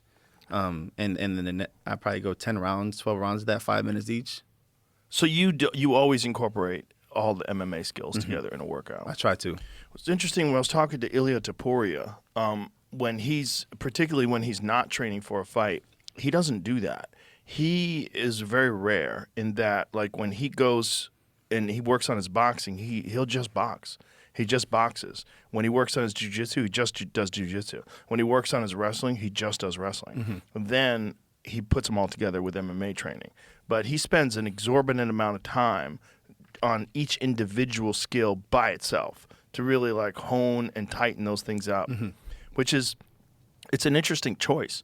And obviously for him, it's worked out spectacularly. Yes, it has. But there's no real, like, I guess if you want to be like an elite soccer player, I'm sure there's a program that they've kind of devised, like, this is the very best way to become a good soccer player. They have, coaches and they game plan, they know what to do. With MMA, there's all these different approaches. Alex Pereira's approach is different than Marab's approach, which will be different than your approach. Everybody's got a different thing. Yeah. It's just, like you said, it depends on the person, and it also depends on the team that you have. I'm just really big on, I'm just still very new, so I'm really big on just trying to make sure I can absorb all the information possible and kind of, when I go into these fights, these first few fights, kind of showcase what I can. And sadly, they have ended early. Not sadly, but in a good way, you know what I'm saying? But just go out there and showcase who I am. And when I go train, man, I don't mind sitting in there all day. Sometimes me and Jon will practice for hours. Just sitting there repeating. And then all of a sudden we go on at 8 o'clock, it's midnight. But I like that, though, because it makes me feel good. It makes me feel like there's someone invested in me. That makes me feel like I'm here for a purpose. And it makes me feel like this is what there's someone out of the country. There's someone in Russia. When I'm asleep, he's up. And I don't like that. He's up working. So when I can get all the time possible, I'm making sure I get all that time, because I don't want that dude to show up one day and he's got a little inch on me. And I can't think about that happening. I always have that thought in my head in terms of, like, UFC fighters. Like, there's such a shallow division. The heavyweight division is so shallow. I'm like, there has got to be some elite Russian wrestlers that are thinking about going the Fedor Emelianenko route. Like, they're thinking about, I know Nemkov, who just won the PFL title. Yep. He's a very high-level guy. But there has to be some, like, really high-level wrestlers that are considering going into MMA. Right now, Russian heavyweights are really not as good as people think in wrestling. Really? They got a guy named Abdul Rashid Sadalayev. I don't know if you heard of him. I have. DC told me about man, him. he is crazy. If he came to fighting, it's over with. Not for heavyweights, for the other groups, because he's got to go through me if he comes if he comes heavyweight. But Iranians heavyweights are really good. I think that's where the heavyweight field should start coming from, is Iran. They got a lot of good. They got two good guys that are, one's my age, I'm 25, and another one is, I think, 22. They battle for the Olympic spot every year, but the older one wins just by a little. But the time is going to pass where that guy steps up and he's going to take the spot. So I would watch out for him. You know, what's interesting with MMA is some guys have a background in wrestling, and then they learn how to strike, and then they fall in love with striking, and then they hardly ever wrestle when they fight. You know? It's kind of weird. Like, you would see that a lot in the early, like Josh Koscheck is a good example, who's a very good amateur wrestler, and then when he fought in MMA, very rarely wrestled. It was mostly striking. You know, he could knock guys out standing, and I think guys kind of fall in love with that. And then there's also the amount of effort. It's so tiring to wrestle. along with all the other things, that sometimes guys just put that aside and they just decide to stand and bang with people. Mm-hmm. I really like wrestling. I grew up wrestling, and if I had the chance, I would love to go to the 2028 Olympics and win a gold medal. That's how much I still love wrestling. But right now, my path is MMA. And I knew the first couple of times that I would get those knockouts, like you look at your hands and it's like you Spider-Man, you got superpowers. Like I got lightning in my hands. Like Right. I would have never thought in my 25 years of life that I would go out there and I would left hook somebody and he would be out cold and I would double leg and flip him. Who would have ever thought that would ever happen? And so like, you're right. You get obsessed with knocking people out, but I still think my base is wrestling. I just haven't used the best base yet. And I just want to show people that my best base doesn't need to be used because the second best one is just as good as the first. Well, and the second best one is getting better all the time. Mm-hmm. That's the thing. So, and again, I keep going back to this, but if you can get that good at wrestling, you can get that good at anything. It's just a matter of putting in the time and dedicating yourself to that thing. But it's the mindset that allows someone to become an Olympic gold medalist in wrestling. Boy, if that person, that's a scary person. If that person decides to focus on whatever the fuck it is, fucking pickleball, who gives a shit? They'll be elite at it. They just have to You will. put their mind on it. It's 100% a mindset thing. It ain't nothing else. Mm-hmm. You can have athletic ability. You can hard work all day. You can be so disciplined in the world. But if your mind doesn't think it, that's why I feel like that's why I beat a lot of people before I even walked out there is I knew it. You just got to know. And some Championship mindset. Some people just don't feel it, and you just got to feel it. I know, it's like I was talking to a friend of mine. I don't want to mention any names because then you'll connect it to the fighter. Mm-hmm. But he said, man, he goes, I don't want to fuck with anybody anymore that needs a mental coach. And I said, really? Why? He goes, it's just like this, just too much. He goes, I want a dude who don't need that shit.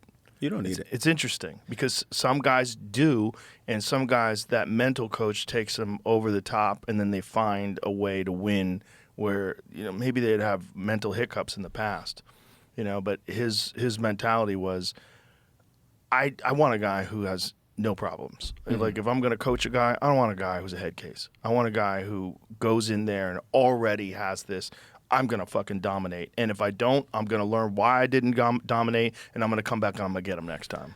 Yeah, and I feel like that's the person I am. I just want to go in there and dominate. And I also think that a lot of people kind of rely too much on a lot of outside things to kind of make them feel good about themselves to go out there and perform instead of just putting that switch on and just saying, hey, we here. I mean, outside things like what? Like what do you mean? Just, mental coaches, Mm-hmm. someone, you got to get someone else to be maybe a breath working coach or another coach. There's so many labels for coaches out there that you don't need. And when I was wrestling at Minnesota, I had Brandon Eggum, Luke Becker, who's the assistant and head coach, and Trevor Brambo. That's all I had. I didn't have nobody else. Because I didn't want anybody to interfere with the connection that we had.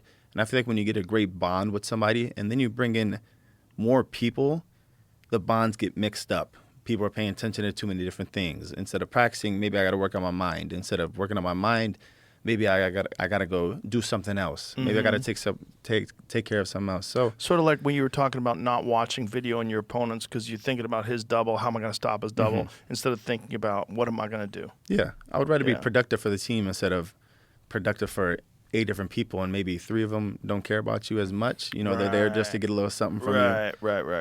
Right. Where are you training now? Right now, I'm still in Minneapolis. I'm having a baby girl this Sunday. Oh, congratulations. This Sunday, my little girl's coming out. I appreciate it. Thank you. That's awesome. She's going to pop out. My lady's going to hopefully get induced that day. If it comes early, it comes early. So that'll be really nice. So I'm in Minneapolis right now. But when I do all the main training, New Mexico, Jackson Wink. Okay. So in Minneapolis, where are you training? That guy, Billy Simon in Prior Same Lake. guy? Yeah. Really? I've been with him forever. So you're in this little tiny gym? I'm in that little gym. Nobody Wow. sees us. We got partners that need to come in, but rather than that, I don't want the big lights. Right. When I was growing up in Portage, Indiana, I had a wrestling mat in the garage, and me and my 2 brothers would wrestle, and that's where we got the most work in. My dad said, "Go in there and hand fight, and whoever comes out comes out." And it was definitely not me at the time, but maybe right now is me. But we would go in there and hand fight. And if you get my dad's philosophy was we had Iowa style wrestling, and Iowa style wrestling was brutal. If his face needs to be run into the wall, run his face into the wall. And that's how we grew up. And if you don't want your face ran into the wall, you better put his in first. Right. And so when you're training with this guy, are you training like, are you training like I could get a call in a week to fight and I'm ready to do that? Or are you training like just like developing skills constantly? I just religiously train to develop skills constantly. I try not to never stop. I don't like stopping because I'm kind of this is crazy. I'm a thicker body, so if I sit for a little bit, I feel like I'm getting fat. And I want to feel that way. So I just try to always keep myself in shape and try to keep the best look possible. So if you need me on 1 week, which I don't want to do any short notice, just how me and Jon do it, no short notice. Like if you need me in a week, I look good, I'm ready. But we just take our time. So did Jon coach you about that? Like give you some thoughts about that? Because I think that's a giant mistake that guys make, and like the Alexander Volkanovski fight is a good example. The Islam Makhachev fight, he took that fight on 11 days notice. He's just been hanging around, drinking, partying, just being himself, just chilling. And then all of a sudden he gets this opportunity for a rematch. First fight was razor-thin decision. He lost, and he's like, I can do better. But you can't do better without a camp. You gotta have time to be yourself. Yeah. You have to have time to peak. And one of the things I really always admired about Jon is like even a fight like the Chael Sonnen fight. They offered him Chael Sonnen on short notice. He was like, nope. And they're like, what do we need you to do this. And he's like, nope.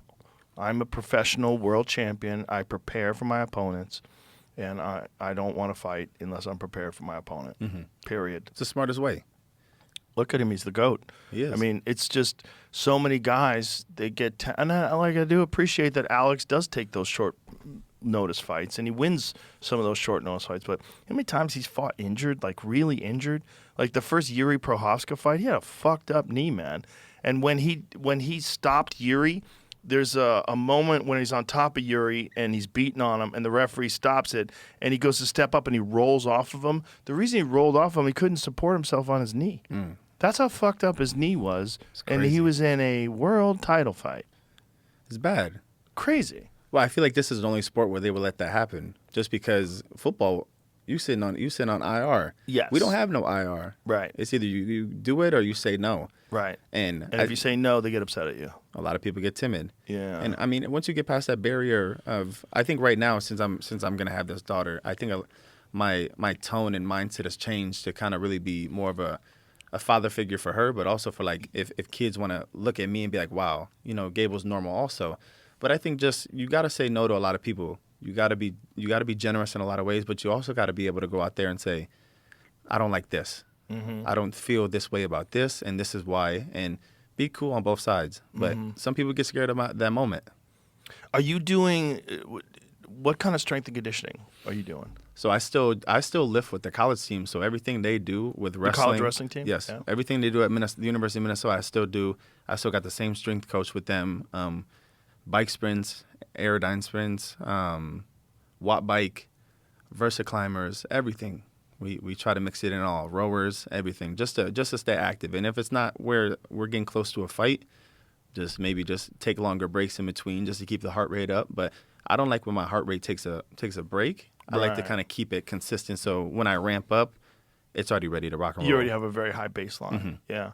And like when you're doing strength and conditioning as far as like weightlifting and stuff like that, like are you trying to put on weight at all? No. No, I like you like 250? I like to stay where I'm at. I do a lot of band work, a lot of explosive work, a lot of jumps, a lot of light weights with high reps, just to kind of keep the body moving and kind of keep the cutness and the strength there, but not also put too much where you're stiff. And you're naturally a large guy anyway. It's not like you have to put on a ton of weight. But like when you see a guy like Francis, who's 265 natural, and he used to have to cut a little bit of weight to make 260, which is kind of crazy, isn't it? Isn't it crazy? But it's also crazy that the UFC has a weight limit that you have to make at heavyweight. You have to cut weight to make heavyweight. How different you think it would be if they didn't have 265 and it was just maybe I think 300? it should be no weight. It's heavyweight. It should be, what they really need is more weight classes. The UFC, there's gaps that are just enormous. Like the gap between 85 and 205 is crazy.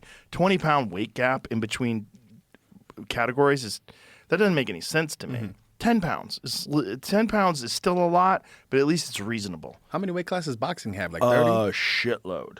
They have so many. Boxing has so many weight classes. Boxing got like 8 champions for each weight too. That's a problem. That's a problem. MMA does as well, right? If you think about it, there's the one champion, there's the PFL champion. But the difference is there's really only the UFC champion in terms of the public perception. Like, we talked about Nemkov, who's an excellent fighter. Nobody knows who the fuck he is. Not in America. You go to a regular kid, some kid on the street, and, you say, who is Vadim Nemkov? And they're like, what? But I bet you that kid knows I Show Speed. I bet they do, right? I bet they do, They probably right? do. Right. They know I Show Speed. They probably know who Alex Pereira is. Mm-hmm. They probably know who Islam Makhachev is. They know who the UFC guys are. The UFC, that title is worth so much. It's the name. It is the combat sports leader. And if you're not in the UFC, I don't care. I mean, you can go to the PFL and you can win that $1 million tournament and you can make money. And I'm all for that. And I'm very happy for those guys. They get to feed their family and they provide and they make a great living and they can retire with some money in the bank. But the reality is, part of what you're doing is you're trying to be the best. And if you're going to be the best, you kind of have to be in the UFC.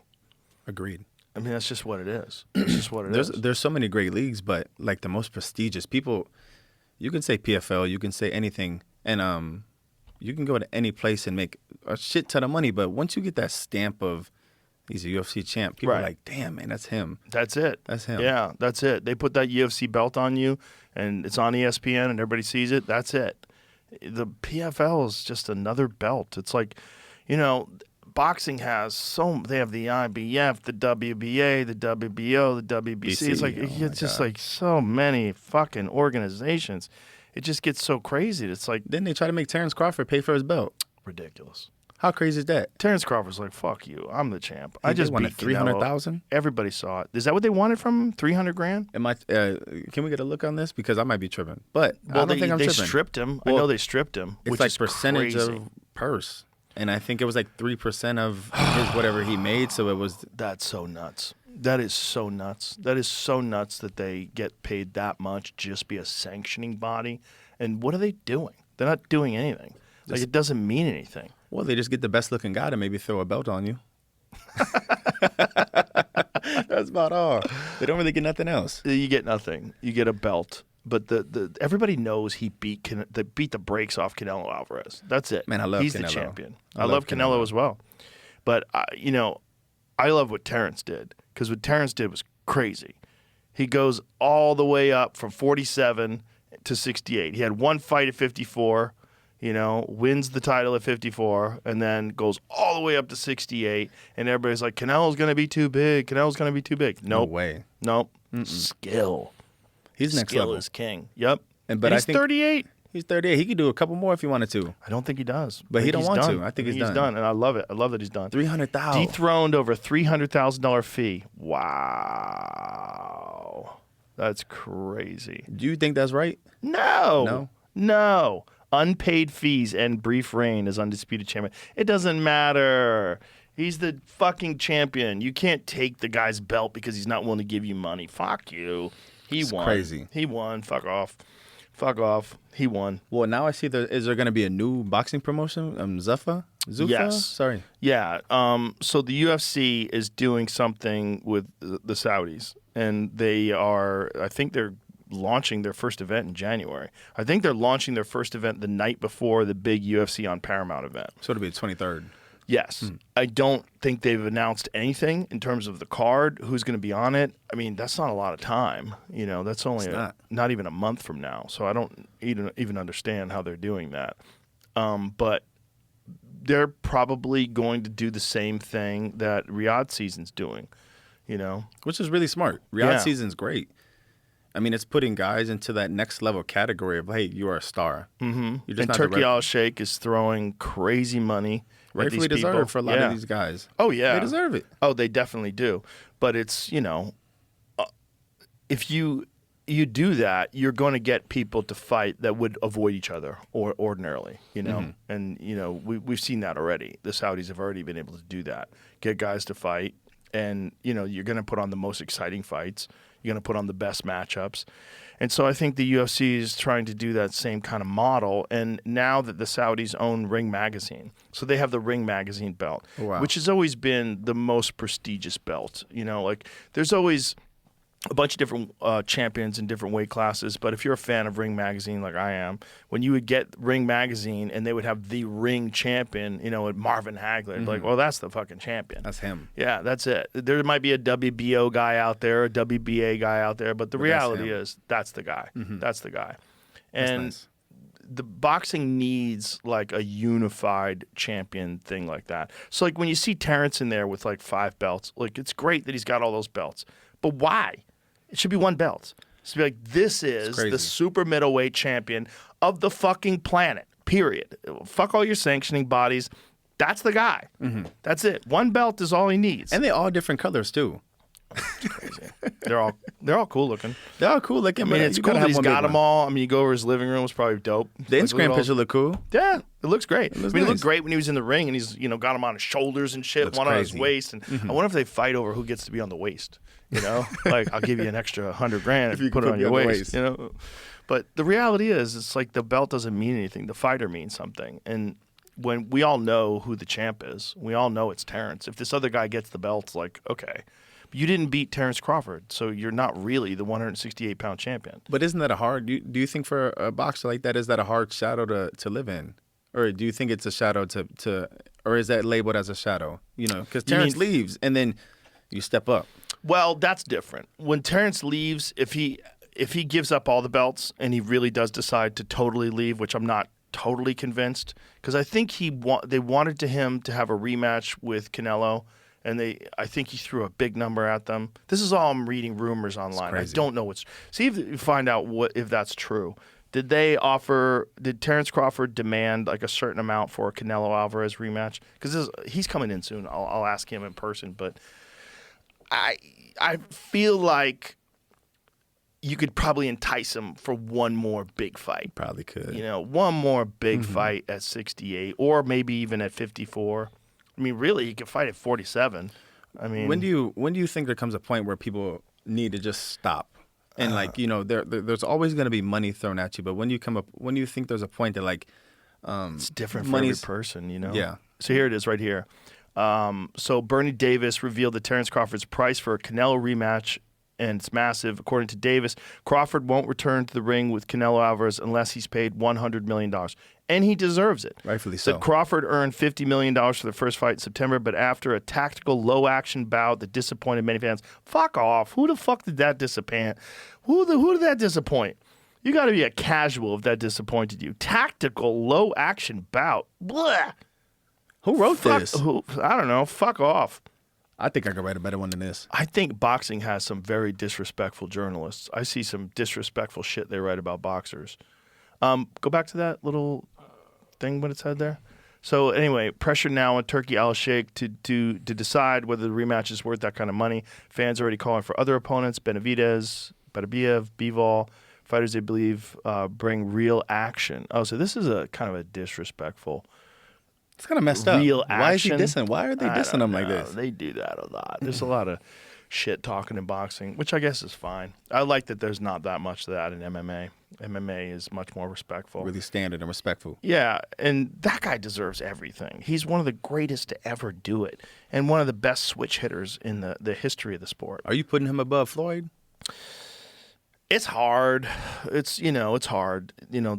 They never fought each other, which I think would have been amazing if they were both in their prime at the same time. That would have been fantastic to watch. Ain't Floyd supposed to fight Mike? Am I tripping? Yes. I think I'm tripping. But I mean, I feel like that's going to be like like Mike versus Roy, or like Mike versus Logan. It kind of looks more like It's a feel sparring. It looks more like sparring, really, than a fight. How is Floyd going to fight Mike Tyson? Have you ever spoke to Mike Tyson? Yeah, I've had him on a couple times. Yeah, Damn, man, he's my favorite. He's my favorite. Bro, when he was in his prime, there was nobody like him. Because he had that speed, and that's something that you have. The speed of a lighter person in the frame of a heavyweight is an extraordinary gift, because so many of these heavyweights, man, they got big power, but like Francis, big power, but they don't move like a lightweight guy. They don't move like a 170-pound guy. When Mike was in his prime, he was so fast. You could see guys trying to calculate and calibrate because it was different. They were used to fighting heavyweights, and all of a sudden you got this guy bobbing and weaving and moving towards you, and like, it's crazy. Your brain is being overloaded with all the possibilities. It was a totally different thing, man. He's by far my favorite. Oh yeah, in his prime, he's the most extraordinary heavyweight that ever existed. Every show was an execution. It wasn't like, oh my God, is Mike gonna lose this one? No, in his prime, it was just all executions. And I think the best thing about that, like being popular back in the day, like he was such a big-time fighter. I was watching a lot of videos like Will Smith and Magic Johnson were showing up and Jordan and stuff.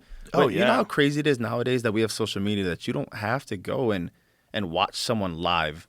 But back then, like when you see the videos of Michael Jackson in this hotel and you look out and it's like, wow, it's Michael Jackson. Like that wow factor is like super cool. And he had that to the highest degree. Yeah, everybody dressed up in the best clothes. They all showed up. Chains on, watches on. Everything. Everybody. It was an event to be seen at. And if you were one of the people that was ringside, Man, like you were, you were an elite celebrity.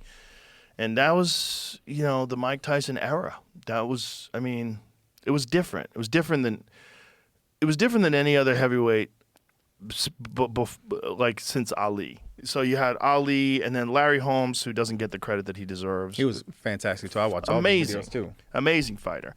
But he lived in the shadow of Ali. And a lot of people hated him too because he beat up Ali when Ali was already done. Yeah. That was tough to watch.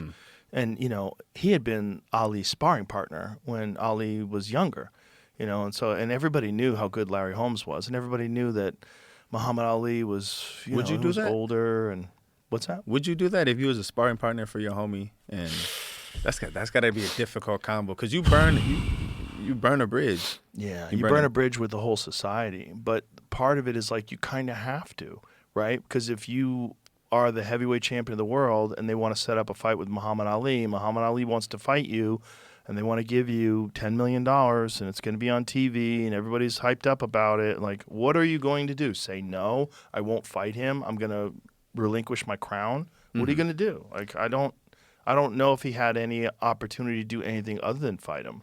But it's just like Muhammad Ali was so beloved, not just as one of the greatest fighters of all time, but also as a cultural figure, that watching that man beat him up like that just beat the shit out of Ali. And then seeing Ali afterwards when he had the shakes and he had Parkinson's, and everybody knew that was trauma-related Parkinson's, and knowing that Larry Holmes dished out a lot of that, I think in a lot of people's mind and I think that to this day is why Larry Holmes does not get the credit that he deserves. He had one of the greatest jabs in the history of the sport. Crazy. I just saw a video of it. He was flicking it. Ooh. Even when he fought Mike. When he fought Mike, he was way past his prime. He had been out for a long time. Mike did his thing. But there was a round in that fight where Larry Holmes was popping that jab where it made you think, like, man, what would this fight have been like if Larry was in his prime? It would have been very interesting. I think Mike was on another level, though. He was when I see him, he just had the veins, like that's my like wow for tank. people. He was a speedy tank, and just the skill too, and also that style, that peekaboo style was just so different than anything else anybody was doing. So it was so hard to prepare for. You got most of these heavyweight boxers were standing straight up, they're throwing jabs and moving like Foreman or moving like Ken Norton or whoever they were. But Muhammad Ali, was the only guy that moved like a lighter guy. He was different. But Mike Tyson was crouching and bobbing and weaving and coming at you. It was a totally different thing to prepare for. You can't prepare for something like that. That's like when someone is too athletic. That's like preparing for Myles Garrett right now. You just can't. He's going to have 25 sacks this year. And it's like, how do you prepare for something like that besides try to psych yourself into maybe I can do it? But it's just not going to happen. There's always going to be freaks. There's always going to be these athletic freaks that can just do things that no one else can do. Now there's even more because you see high school football guys, 6'5", 280 going to Ohio State. I'm like, Damn, what they got People going are on? bigger. Also, people are doing things for their kids at an early age to optimize their growth and making sure that they come out bigger and stronger and faster. And getting them training younger, strength and conditioning, and plyometrics and shit when they're real young to get them prepared for things. I mean, look, Vasily Lomachenko? Yes. So that The little guy's guy, man, he was little fast. Guy. That dude's dad took him out of boxing for 2 years to have him learn Ukrainian dance so that he have better footwork. And he was dancing on people. I God. watch his highlights on Instagram. Footwork was insane. Usyk's the same. Same coach. Usyk's the same person. Same coach. I really like Usyk. Yeah. Oh my God. He's Usyk's crazy. Again, one of the greatest heavyweights of all time, and not a big guy either. He just knows where to go and when to go, which is nice. What's also he's constantly moving. He's never right in front of you. He's constantly stepping, and he's setting you up, and he's always like downloading and calculating your movements and your reactions to things. It's so skillful. That to me is the most beautiful thing about boxing, is that someone could stand in the fire and be so skillful that, like Crawford, standing right in front of Canelo. There was one point in the fight where he was pity patting him. Here's Lomachenko when he's in his prime. Like, the movement was bananas. And it was just his ease of footwork. And it wasn't footwork like trying to get away from you. It was footwork standing right in front of you and stepping off to the side and cracking, like that kind of shit. Like, these angles is just, unless you have tried to do that, you don't know how ridiculously difficult that is. The conditioning, all that is crazy. Oh, yeah. Yeah, your legs have to be in peak form. Super peak form. It's just, there's so many guys out there that you could learn from by watching, and they set the bar so high. And that is the difference between watching like Keith Hackney versus Emmanuel Yarborough way back in 1993 versus watching, Jon Jones in 2025. It's like we get to see now these guys that have seen it all, the Piotr Jans, the Ilia Toporias, the Islam Makhachevs. You get to see the elite of the elite today. And these young kids that are coming up now, they get to see that and learn from that and incorporate all these things. And you're seeing these guys that are fighting on Dana White's Contender Series they look like world championship caliber fighters, and they're not even in the UFC yet. Most definitely the latter guys. Most definitely the latter guys. Yeah, there's so many good guys now. But in the heavyweight division, it's still fairly shallow. I know. Which is where Gable comes in. It's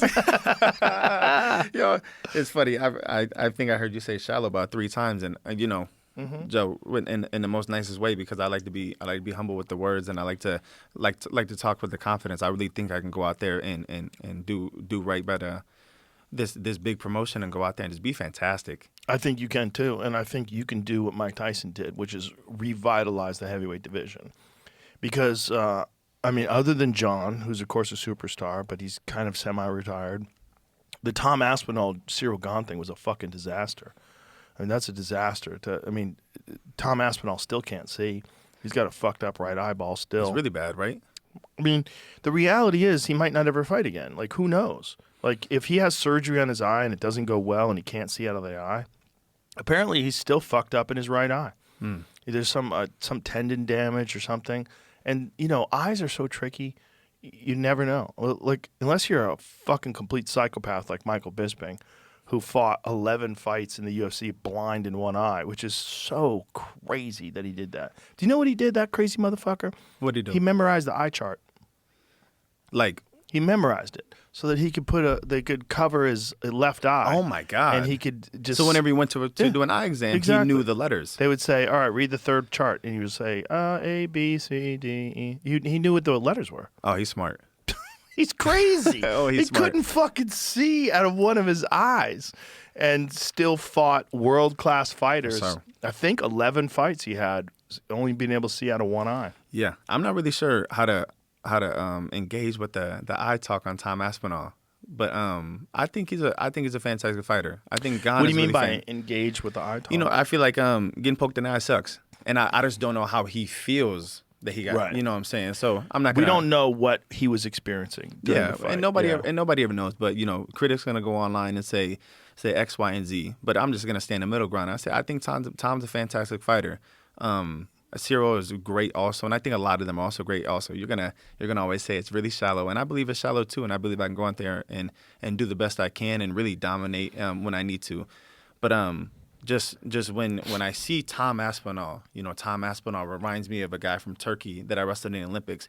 He was a 2016 Olympic champ. His name's Taha Akgul. He was 6'4", same size as Tom, same build, same everything. And I went out there and I beat him 8-0. And I was in his face for that 6 minutes, and I let him know that I was here. And I feel like in that instance, that's when the tides change. And I feel like with a guy like Tom, I think I look at him as like a guy like Taha Akgul. He's on top. He's the leader. He's still fresh. But I think there's another hungry guy that's going to come, and hopefully it's me that's going to come and go out there and do what I need to do. Well, listen, I hope Tom gets back in because, again, we don't know really what's going on with his eye. And for all the critics, you need to know this, the right eye, that's the problem. But if you look at when he fought, his left eye, the finger went deeper in his left eye than it did his right eye. So if you think he's faking it, he was knuckle deep in that fucking left eye. He was all up in that eye. Yeah, I mean, it's horrible to see. To undergo multiple eye surgeries. And that's horrible. By the time a statement goes out, I'll probably have surgery on one eye already. Next surgery is coming mid-January. Neck surgery. So he's having surgery on both eyes? It's really messed up. But I think the way the post-fight interview went, because I like to look at how people approach the world also too, and he was just upset how the people were reacting. Saying, "Why the fuck are you booing? Why are you doing this?" I mean, there could have been a great approach to that of him saying, "Man, I got my eye poked, but I'm gonna come back stronger from this." But the problem is people are always gonna doubt you when you get poked in the eye. There's always gonna be a bunch of people like, "Oh, you're fine," because people have gotten poked in the eye and they have continued fighting. But is that smart? It's a foul. First of all, I think every time a guy gets poked in the eye, 1 point deduction immediately, instantly, maybe even 2 points. You should never do that to a person. Never. One thing you notice about Petr Yan's fight with Merab, he fights like this. His hand is in a fist. So when he's got his hand up like this and the front hand's extended, he's not doing that. he's kind of guiding you. Yeah. Honestly. Well, he's letting you know this motherfucker's coming, and he's also like in a shell, very well protected. By having that one hand up like that and have that shoulder, he's got the chin blocked, and then he's doing this with this hand. It's a very good defensive position, also very skillful because he's so good defensively in terms of his movement and the way he's able to roll with punches and get out of the way in time. But he never pokes in the eye. He's not doing that. Cyril Gane has a habit of doing that. Why do you think that is? You could speculate. You could speculate all day long. You could say he wants to do it, I mean, ask Jon. Jon's poked people in the eyes. He does it all the time. Yeah. I mean, even if you would have took the points from him, he still would have won. Yeah. I know. It's one of those things. It's like, here's the problem. Why are the fingers out in the first place? Like, why don't they cover that shit up? Like, why don't they have it like one of those Everlast bag gloves? Like a mitten. Where it's like a mitt, yeah. Yeah. I mean, have the thumb out because you don't grapple with these anyway. You don't do this. You never do this. So why do the fingers have to be loose? If you grapple, you're grappling like this or like this. Like if you're clenching your hands together, you're never clenching your hands together like this. You never interlace your fingers together. So why the fuck are they open in the first place when it only causes problems? If they developed an MMA glove that covered the tips of the fingers like a mitten, we would have way less problems with this shit. You'd occasionally probably have a thumb in the eye every now and again, but you would have at least 8 less possibilities for each fight of things going into your eye. True. It just makes sense.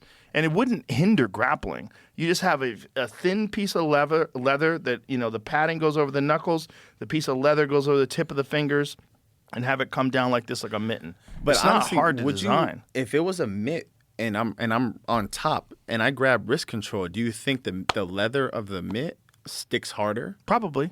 Yeah, probably aid grappling. It'd probably make fights better. It'd probably do stuff like you'd probably be able to get more takedowns. Maybe. I don't know, man. Maybe when the leather gets wet, maybe it becomes slippery like a finger. We'd have to find out. But at least we would have less eye pokes. And it's not going to hinder the striking at all. There's no need to have these fingers exposed like this. No, there's no need. But two great fighters. I mean, accidents happen. Accidents happen and also purposeful fouls happen. And I'm not saying that Cyril Gane did it on purpose, but he did it like 5 times in that fight. I rewatched that fight a couple of times, and every time Aspinall came towards him, he was doing this. Every time. Fingers outstretched, pointed towards the face. It's illegal. You're not supposed to ever do that. Your fist should always be balled up when it's moving towards your opponent's face. But we don't have to have these goddamn fingers covered like that or open like that. They should be covered. It's not impossible to do. It could be really easy to design a glove like that. I don't understand for the life of me how the sport's been around since 1993 and no one has introduced gloves like that. True. No, you're right. A really good thing I wanted to ask you is how, for someone new coming in to a sport that a lot of people know, how do you think they should bridge the popularity of the sport and also the real life of who the person is? I might be saying this in a hard way. No, I know what you're saying. Like, how do you think they should? Because I've been around a lot of people, but like, it always gets bigger and always gets bigger. And how do you bridge that gap of keeping that same mind frame of like, man, I'm the guy, but I need a reset. I always need a reset. I need to make sure. Yeah. Well, it's going to be dependent upon you, right? And it's going to be a rocket ride that you're on. And the pressure and just the overall, like not being able to go to the mall is going to be weird. It's going to get weird. It'll get weird. You're going to get mobbed at the airport. It's going to get weird. And, you're going to have to figure out a way to have your own private time. That's very important. When guys never have private time, they're always surrounded by people, and you could lose yourself. You could lose your way. And just fame itself is very complicated. It's very complicated for people, especially for fighters, when your entire identity relies on the way other people perceive you. That's not good. It feels good when you're on top because everybody's like, oh, there's Gable. He's the fucking man. Whoa, you're the man. You're the man. But if you rely on other people's opinions of you for your self-esteem and your self-worth, then the moment you have a stumble, what if you get eye poked? Right, what if you get eye poked and then all of a sudden, Gable's a bitch. Gable fuck, and you're like, what? What? And then you're dealing with the opinions of morons, and they're affecting your own feelings about yourself. And then there's all the other pressures that come with money and people trying to scam you and business deals and bullshit and this and that. And they want you to do movies and that kind of shit. Look, that's the bane of fighters' existence when Hollywood gets involved. That kind of, in a lot of ways, led to the decline of Ronda Rousey. In a lot of ways, Conor McGregor. People start fucking, throwing everything at you. You're doing cell phone commercials and all this different shit. And that stuff gets in the way. Yeah. It gets in the way of your training, but it also gets in the way of your ability to have that deep pressure time, to be yourself and to be alone with your thoughts, which I think is very important just to solidify your own understanding of who you are as a human being, and you don't want to be defined by other people's opinions and perceptions. And then there's also, like, the UFC does a fantastic job of showing who a fighter really is. Yes. The Countdown series, the UFC Embedded series. So when they're doing stuff like that and you get to see this person interacting with their family, going through training camp, going through the weight cut, and you get to see who they are, joking around with people, hanging out with their friends, laughing. That's important too because people really want to relate to you. They don't want this guy who just appears, every 5 months. You don't know shit about him, and then all of a sudden there he is in the ring again. And, you're putting all these things on him and imagining what he's like. The more they can get to see behind the curtain, the better it is for you, especially if you're a good person and you're an interesting person. And they get to see. It's also inspiring for people. You like to talk about yourself like you're a regular guy. You put your shoes on 1 foot at a time like everybody else. But like, wow, look at the greatness this regular guy can accomplish. Sure. Maybe I can do this. Maybe I can do something like that. Maybe in whatever I'm doing in life, whatever, if I'm a fucking skier, I'm a whatever your job is.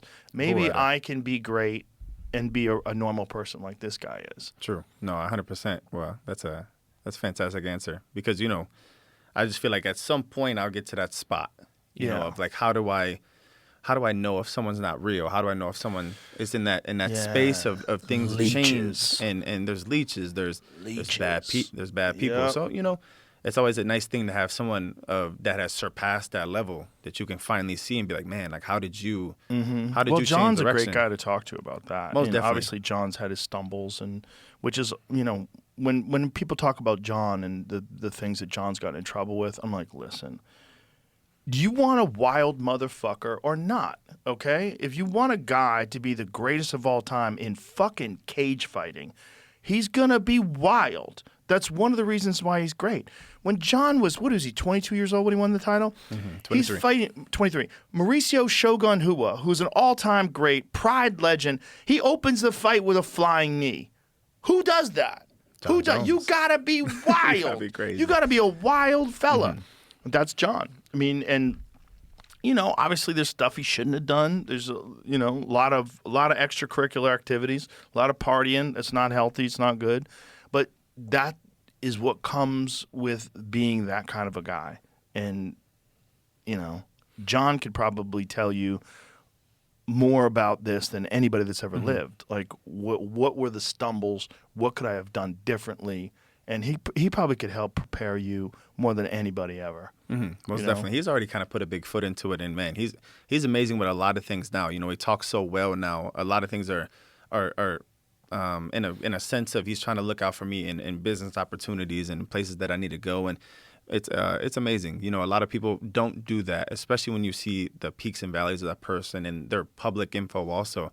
And a lot of people don't want to give people the chance because you see something about someone until you finally meet them, and it's like, man, like this guy's a whole different person you would have never expected. And so, man, with John, he's just opened a lot of doors and kind of he is doing that guiding of me. Well, that's great too because John is essentially guiding his replacement, which is really hard for a lot of people to have that kind of self-awareness, know that there's only a certain amount of time that I can do this for, and I see this young, great man who's coming up, and I'm going to help him, and I'm going to give him some advice that maybe it would have been amazing if someone gave me. Because John didn't have some heavyweight champion training with him that could teach him those things. No, he started from Especially scratch. Not someone at that level, the level that he's at. Man, I know he's honored. We're both honored. Yeah. Man, he just, like I said, he called me today. He was just, man, I really think you should just let the world know who you are and just kind of give people the real feel of who you need to be. Yeah. And I've always loved to have, like you just talked about with the UMC embeddeds, you see the real human being. And I've always liked people seeing a real human being because we all do shit the same way. There's nothing special. There's nothing special. Some people just have more money. Some people just have more status. But at the end of the day, hopefully we can all sleep in a bed. And I know some people don't, which is sad to see. But it's just some people live different lives, and I want to live a life where it's happy and healthy with the people I have, and I can meet so many people. And I feel like I'm doing a great job right now. So, man, any input I can get on how to be better, how to be more mature, how to be more sound, especially from John, I'm getting a lot. But to hear from you, you get different perspectives of you were in a different realm than John also, but you guys are also in the same place. You do the podcast, and John's semi-retired, but you see the two different lives of two different well-respected people. So it's nice to see. That mindset that you have to really want to acquire that information and really sort it out and know that these challenges are coming your way. The money and the fame and all that stuff is the thing that everybody focuses on. But really, the focus is on excellence. Excellence is what brings you the money. Excellence is what brings you the fame. And the moment you start thinking about the fame and the money and not thinking about the excellence, you've lost your way. You've lost your way. And a lot of people lose their way. A lot of people, that money and that fame, that it starts coming, and all of a sudden you're just thinking about numbers, you're thinking about the house you're going to buy and the car you're going to drive and all that stupid shit, and you lose your way. And one of the things that I always try to tell people, I try to tell this to young comedians especially, is that think of the attention that you have like it has a number value. Like the attention, like let's imagine, like if you had $100, you can only spend $100. Let's imagine your mind only has 100 units of focus. You have 100 units of focus.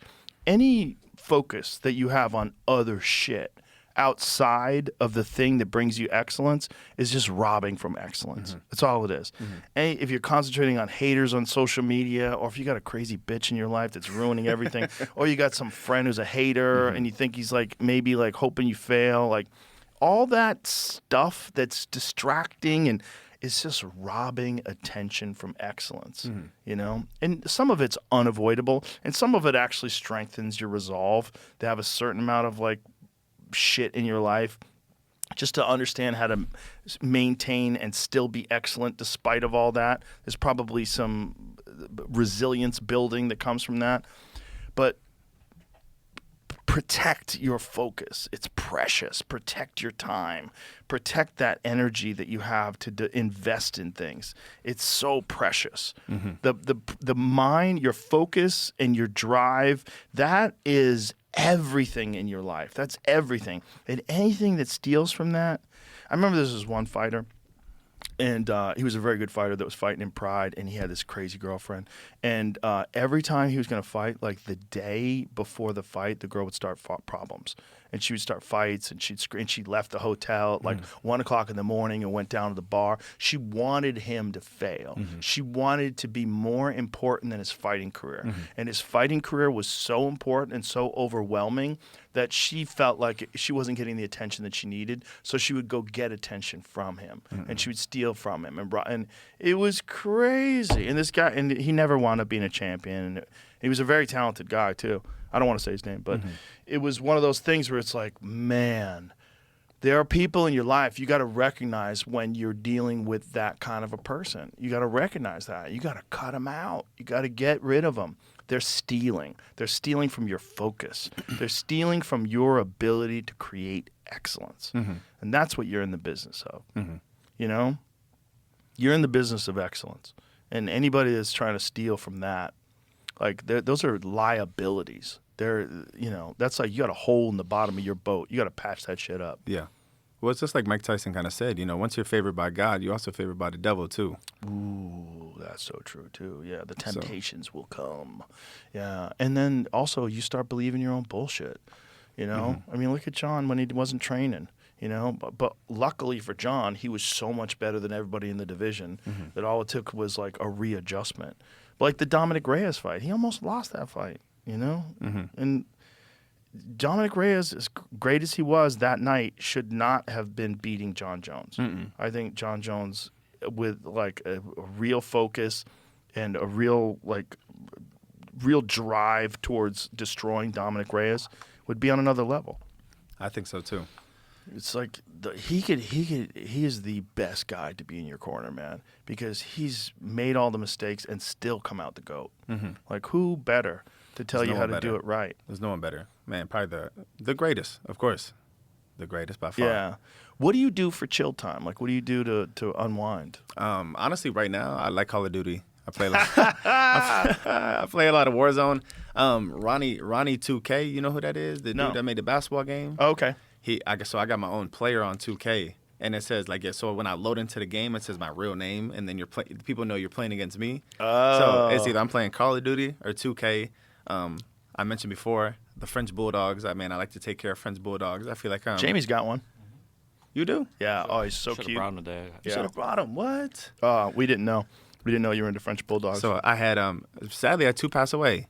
I just had 1 pass away. He had IVDD in his neck, and that's a bad. What is that?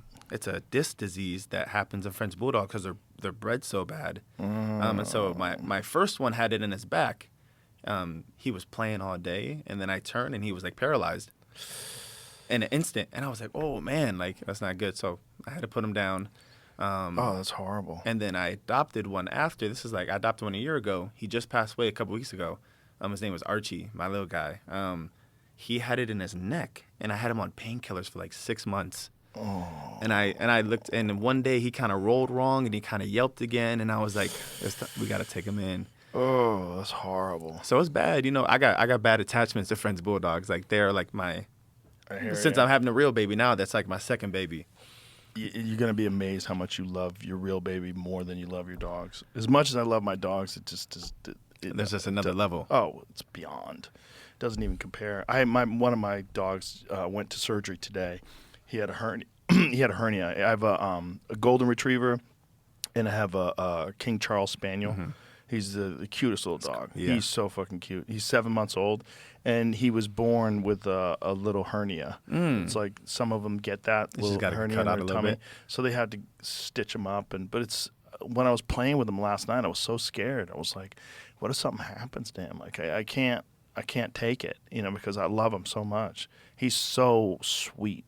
He just like when I pick him up, he like kisses me like constantly, and he makes noise like, and sometimes he barks while he's kissing you, and you're like, oh, I love you too, and his little tail's wagging. He wags his tail with his whole body, like his whole body's just wagging. wiggling all over. Oh yeah, mine would go after the ears. Yeah, he does. And that he would nibble.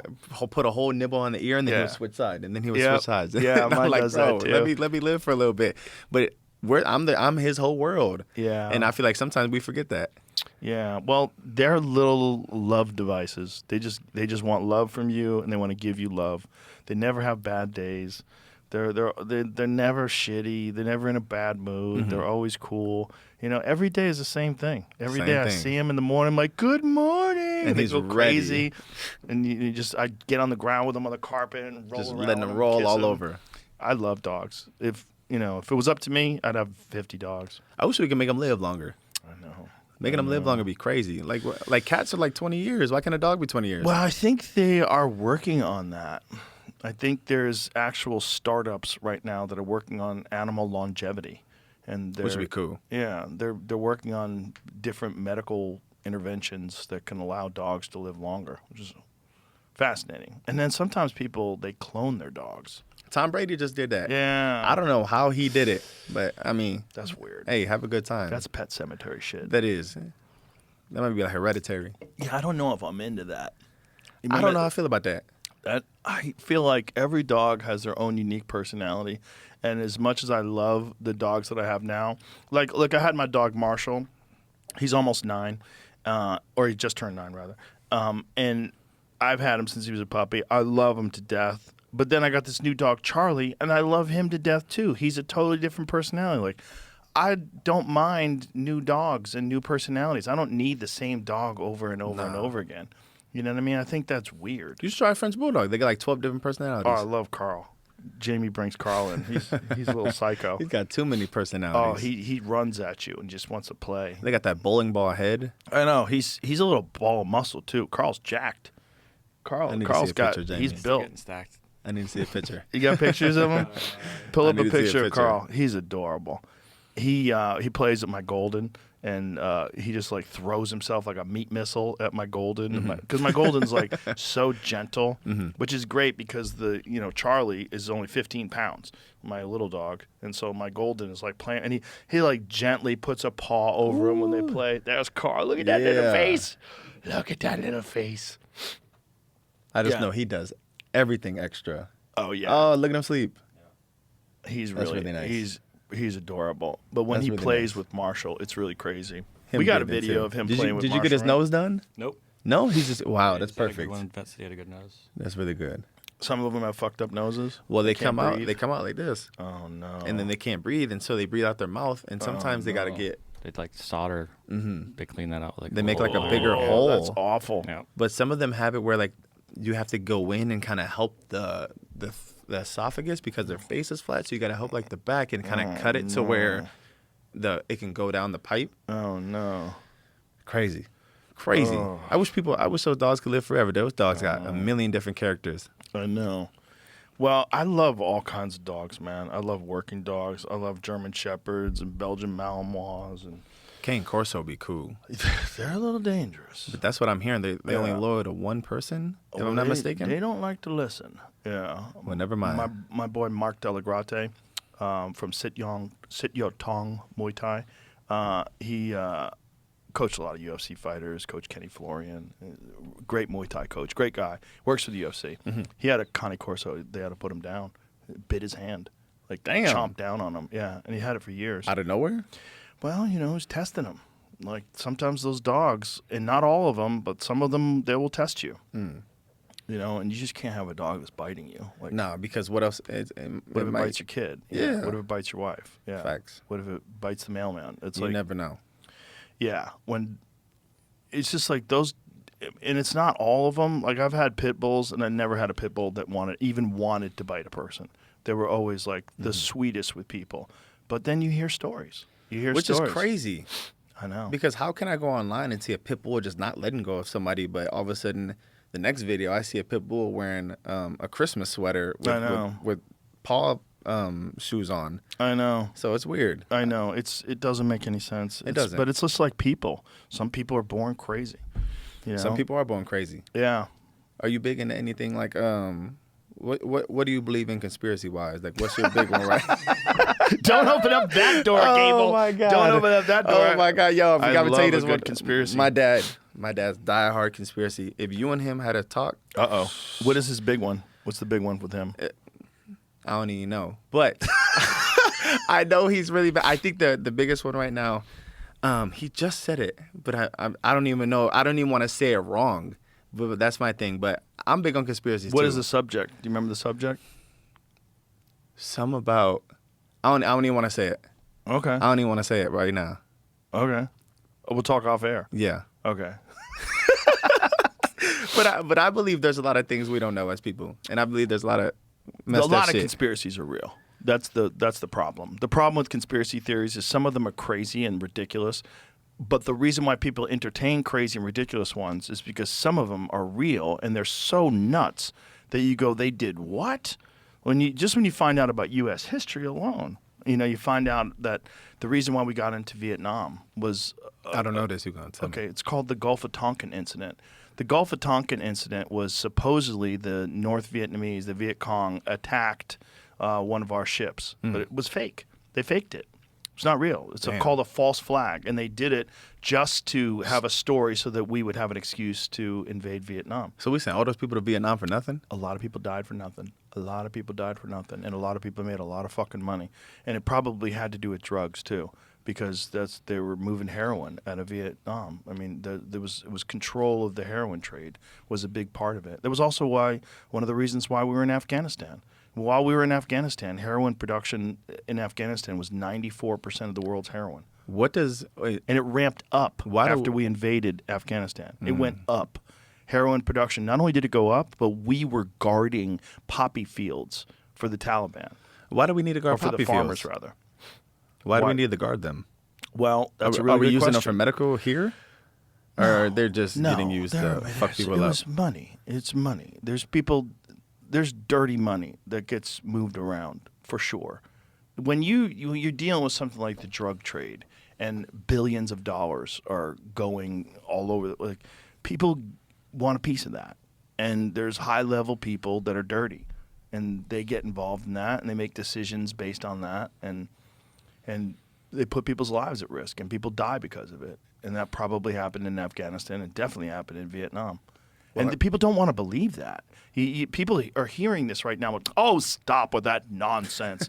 But it's true. I mean, there's a video of Geraldo Rivera interviewing these military guys that were guarding poppy fields in Afghanistan. And the guy who's interviewing is very reluctant to talk about it, but it was on Fox News. And he had to talk about it because everybody was aware of it. It was becoming a big conspiracy online. And they were coming up with some sort of a rational reason why they needed to guard their heroin production. Because, we need them to tell on the Taliban. And really? Really? So we're letting the farmers poison young people and heroin addicts all over the world because we want them to give us information about is that really what's going on? Or are you motherfuckers making money out of this? They got to be making a lot of money, too. A lot of money. A lot of money. Well, I just saw the story about that guy from, he was a football player from Australia. He was selling drugs. What was that story? He's not from Australia. He went to USC, quarterback. He was selling drugs? He was selling drugs out of an apartment in Australia for a cartel that was from Tijuana. I forgot his name. It's this quarterback. I feel like a lot of people know it. Is it a real recent story? It's a real story. A recent story? From what I've seen, it might be it might be like a couple years older. But yeah, he got caught because someone along the way was a middleman for a lot of Wild true story behind cocaine quarterback, signal caller for the cartel. Wow. And they said he was making like $1 million a day.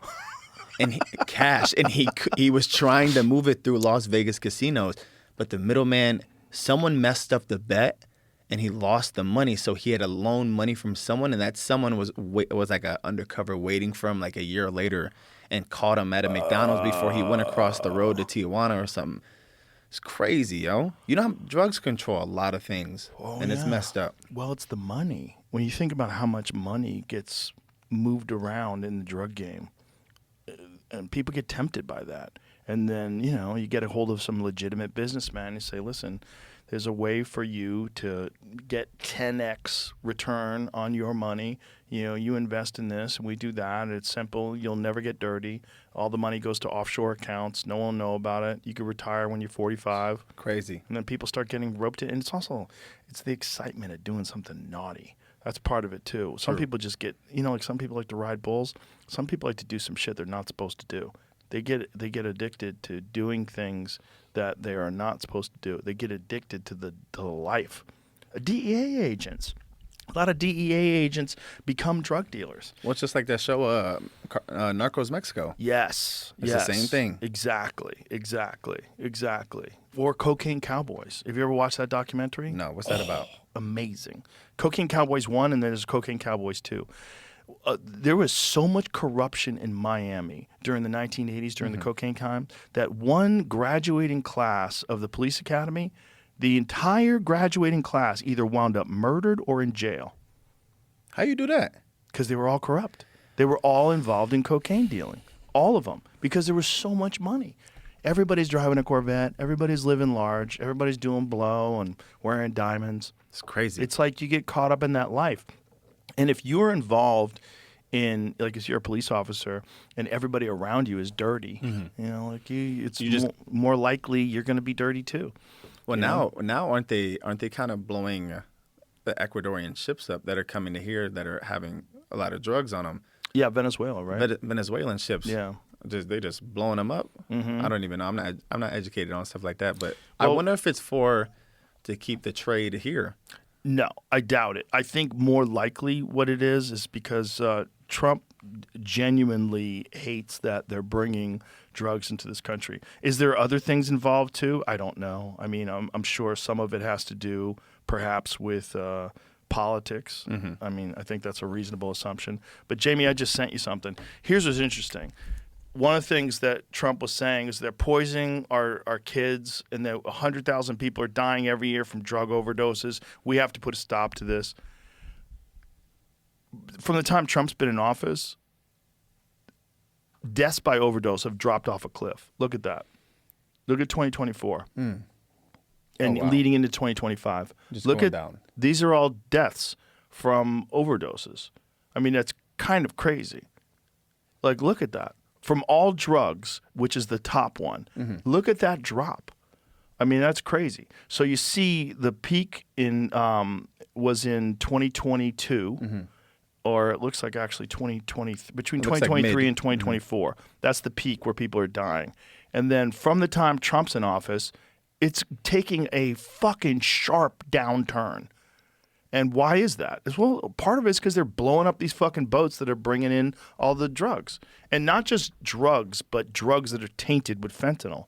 Fentanyl is terrible. Terrible. Because a little piece can kill you. Exactly. It's smaller than a penny and you're dead. And people are snorting lines of it. And they don't even know what's in there. And the cartel, they're buying, they're taking shitty drugs and mixing it with fentanyl so it has an effect. It's crazy. And people are getting it from what they think is a Xanax, and it's not a Xanax. It's fake, and it's got fentanyl in it, and they're dying from that. They're dying from coke, that they think it's coke, and fentanyl's in that. It's horrible. There's so much access to things in this world right now that I feel like is there's so many attainable things that people don't even think about, that a lot of shit happens in this world that we just have no clue, and it's kind of weird. And I just don't know, like, kind of the variety that I'm bringing to the combo, but I'm just saying it like out of just to say it, but it's different. Just like with social media, you can meet so many people and just going to random places and meeting people, and then you can get roped up in the wrong things, and it's just the 100%. downhill of the downhill starts. Yep, you take a bad turn, and next thing you know, you're on a bad road, and you keep going. You're like, eventually, I'm going to get out of this game. And Can't. No, then you're in jail or you're dead. Ed Calderon is a guy who's been on this podcast many times. He used to work for the Mexican military. Now he's an American citizen, but he's a cartel expert. And, the stories that he's told us about the fucking cartel and the amount of money they have. I mean, they have giant military operations. It's all cartel. And they go to war with each other. It's crazy. Is it Pablo Escobar that had the money in the walls? of his house? I mean, probably. I don't know. Or who died and he buried it all over in different places? Was I'm it sure they Castro? all do that. I'm Someone. sure Escobar did that. I think they all do that. They have so much money. That was one of the things of Cocaine Cowboys was this pilot. They had millions of dollars buried in his backyard. He would just take garbage bags, fill it with millions of dollars of cash, dig a big hole in the backyard, and bury it there because he couldn't bring it into a bank. Why not just give it away? Oh, fuck, giving it away. Because they're doing coke and they want more money.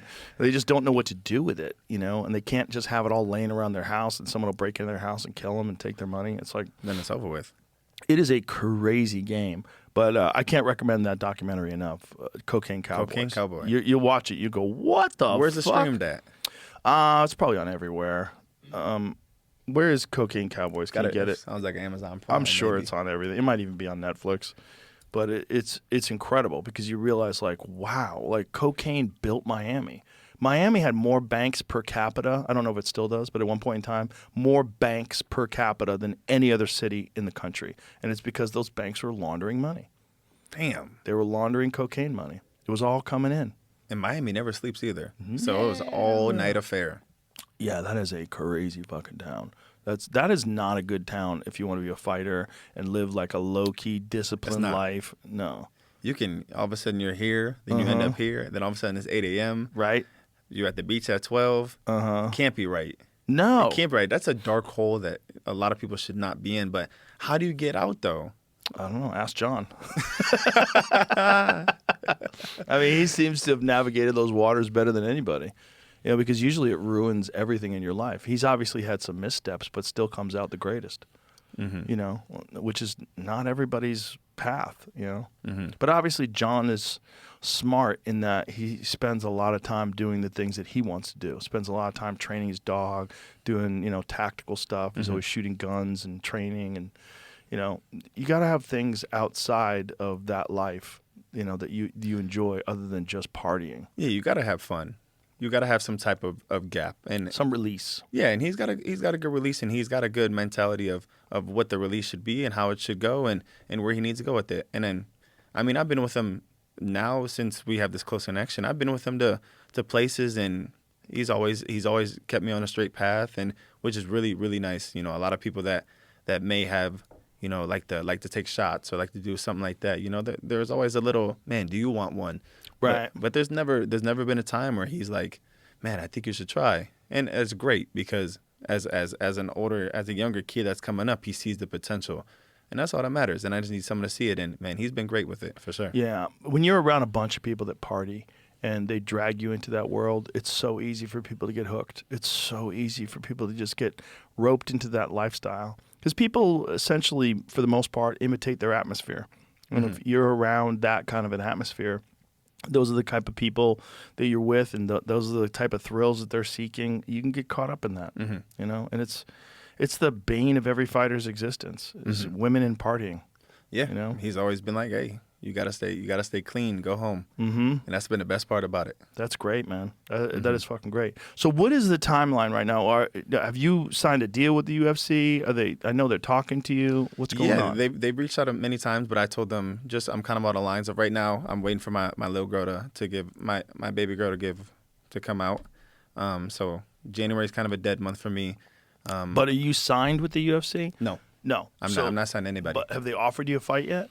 Yeah, they've reached out about a couple of things, but no one specific. They just offered dates. Do you want to have fights in other organizations first? One of the problems with a guy like you is that you're so talented that you could have 1-2 fights in the UFC and all of a sudden be fighting a top contender, which I think you would do well. Yeah, I would but like to. If I was a manager of like a boxer and a guy with your potential, I would do what Customato did with Mike Tyson. You have him fight a bunch of different guys like you did with Dirty Boxing, small organization MMA fights, build up those skills, get a lot of experience while you're constantly training and growing and getting better. And then once you enter into the UFC, you're essentially already the champion. It's just nobody knows it yet. I would really like to debut at the White House. Debut. I would like to debut at the White House. I would like to do 1 or 2 more fights before then, and then if I can sign, do a big release. Hey, he signed, good job, and then debut at the White House. That's my perfect world. Is it hard to get fights right now? Maybe a little bit. Maybe a little bit. I don't ask. I just say yes, and then just keep moving. I kind of leave it up to Jon to kind of watch the people and all the coaches to kind of watch and see what goes on. But, I mean, if a guy says no, there's no hard feelings. I mean, just keep it pushing, and hopefully I can get to the guy that says yes. That's the problem, is that when a guy gets so much hype around him, there's a lot of guys who want to eventually be a world champion and go, oh, I'm not ready for this guy yet. Mm-hmm. You know, and it's And that's like okay. even good guys are still like, this guy's not. He's on another level right now. But just when if they do think that, just whenever you think you are ready, I will be there, waiting. That's terrifying. Just the way you said that. I will be there waiting. The way you said that's terrifying. A lot of people heard that like, I don't want to wait. Fuck this. I don't want to wait. But Fuck this, I'm no, out. I 100%. But also, the smart move might be to get a hold of you now, before you get better. You know? you can try now too. But you know what I'm saying? Yeah. You know what I'm saying? I mean, like, pick your poison. I mean, like I said, dirty boxing and that last fight in November with that double leg, that's the worst I'll ever be. And it's kind of neat to repeat that to the world, to kind of let them get a refresher. That is the worst Gable Steveson will be. And the best is when he'll come back his next time. But after that, that's the last worst I'll ever be after that. So, Do you have a blueprint, like a map of what you'd like to accomplish in your career, yes. long term? Yeah, long term, I'd like to be champion, UFC champion. I think Stipe has it with 5 defenses, if I'm not mistaken. I would like to try to beat that record if I can, and if I can't, die trying. You know, I would like to. I played in the NFL. I won the Olympics. I would just like to be just an overall good man. You know, a lot of people want to look at, like we just talked about. You know, a lot of people want to look at the success, the money. I just want to be an excellent man. You know what I'm saying? I want to look back and be like, damn, like Gable did that. And I saw Dana White. He had a picture, and he said, let your last name be the reason that people remember you. And I want the Steveson last name to be something that people remember. And I want them to look at me and be like, damn, like through the peaks and valleys, Gable stood up and he became someone in his life. And he provided for his family, and he went home healthy. And that's what I want. Championship's going to come. But I feel like a lot of people are so obsessed with, I got to do this. But I'm obsessed with being the best version of Gable, because if I'm the best version of Gable, you're not going to be able to beat me. Keep that mindset, and you will accomplish these things, my man. Man, I appreciate it. I believe it. Well, I appreciate it. Thank you very much for being here. Yes, you already know. It's a pleasure. Thank you. And I can't wait to see you fight in the UFC. Man, I can't wait. It's going to be fun. Thank you. All right. Thank you. Bye, everybody.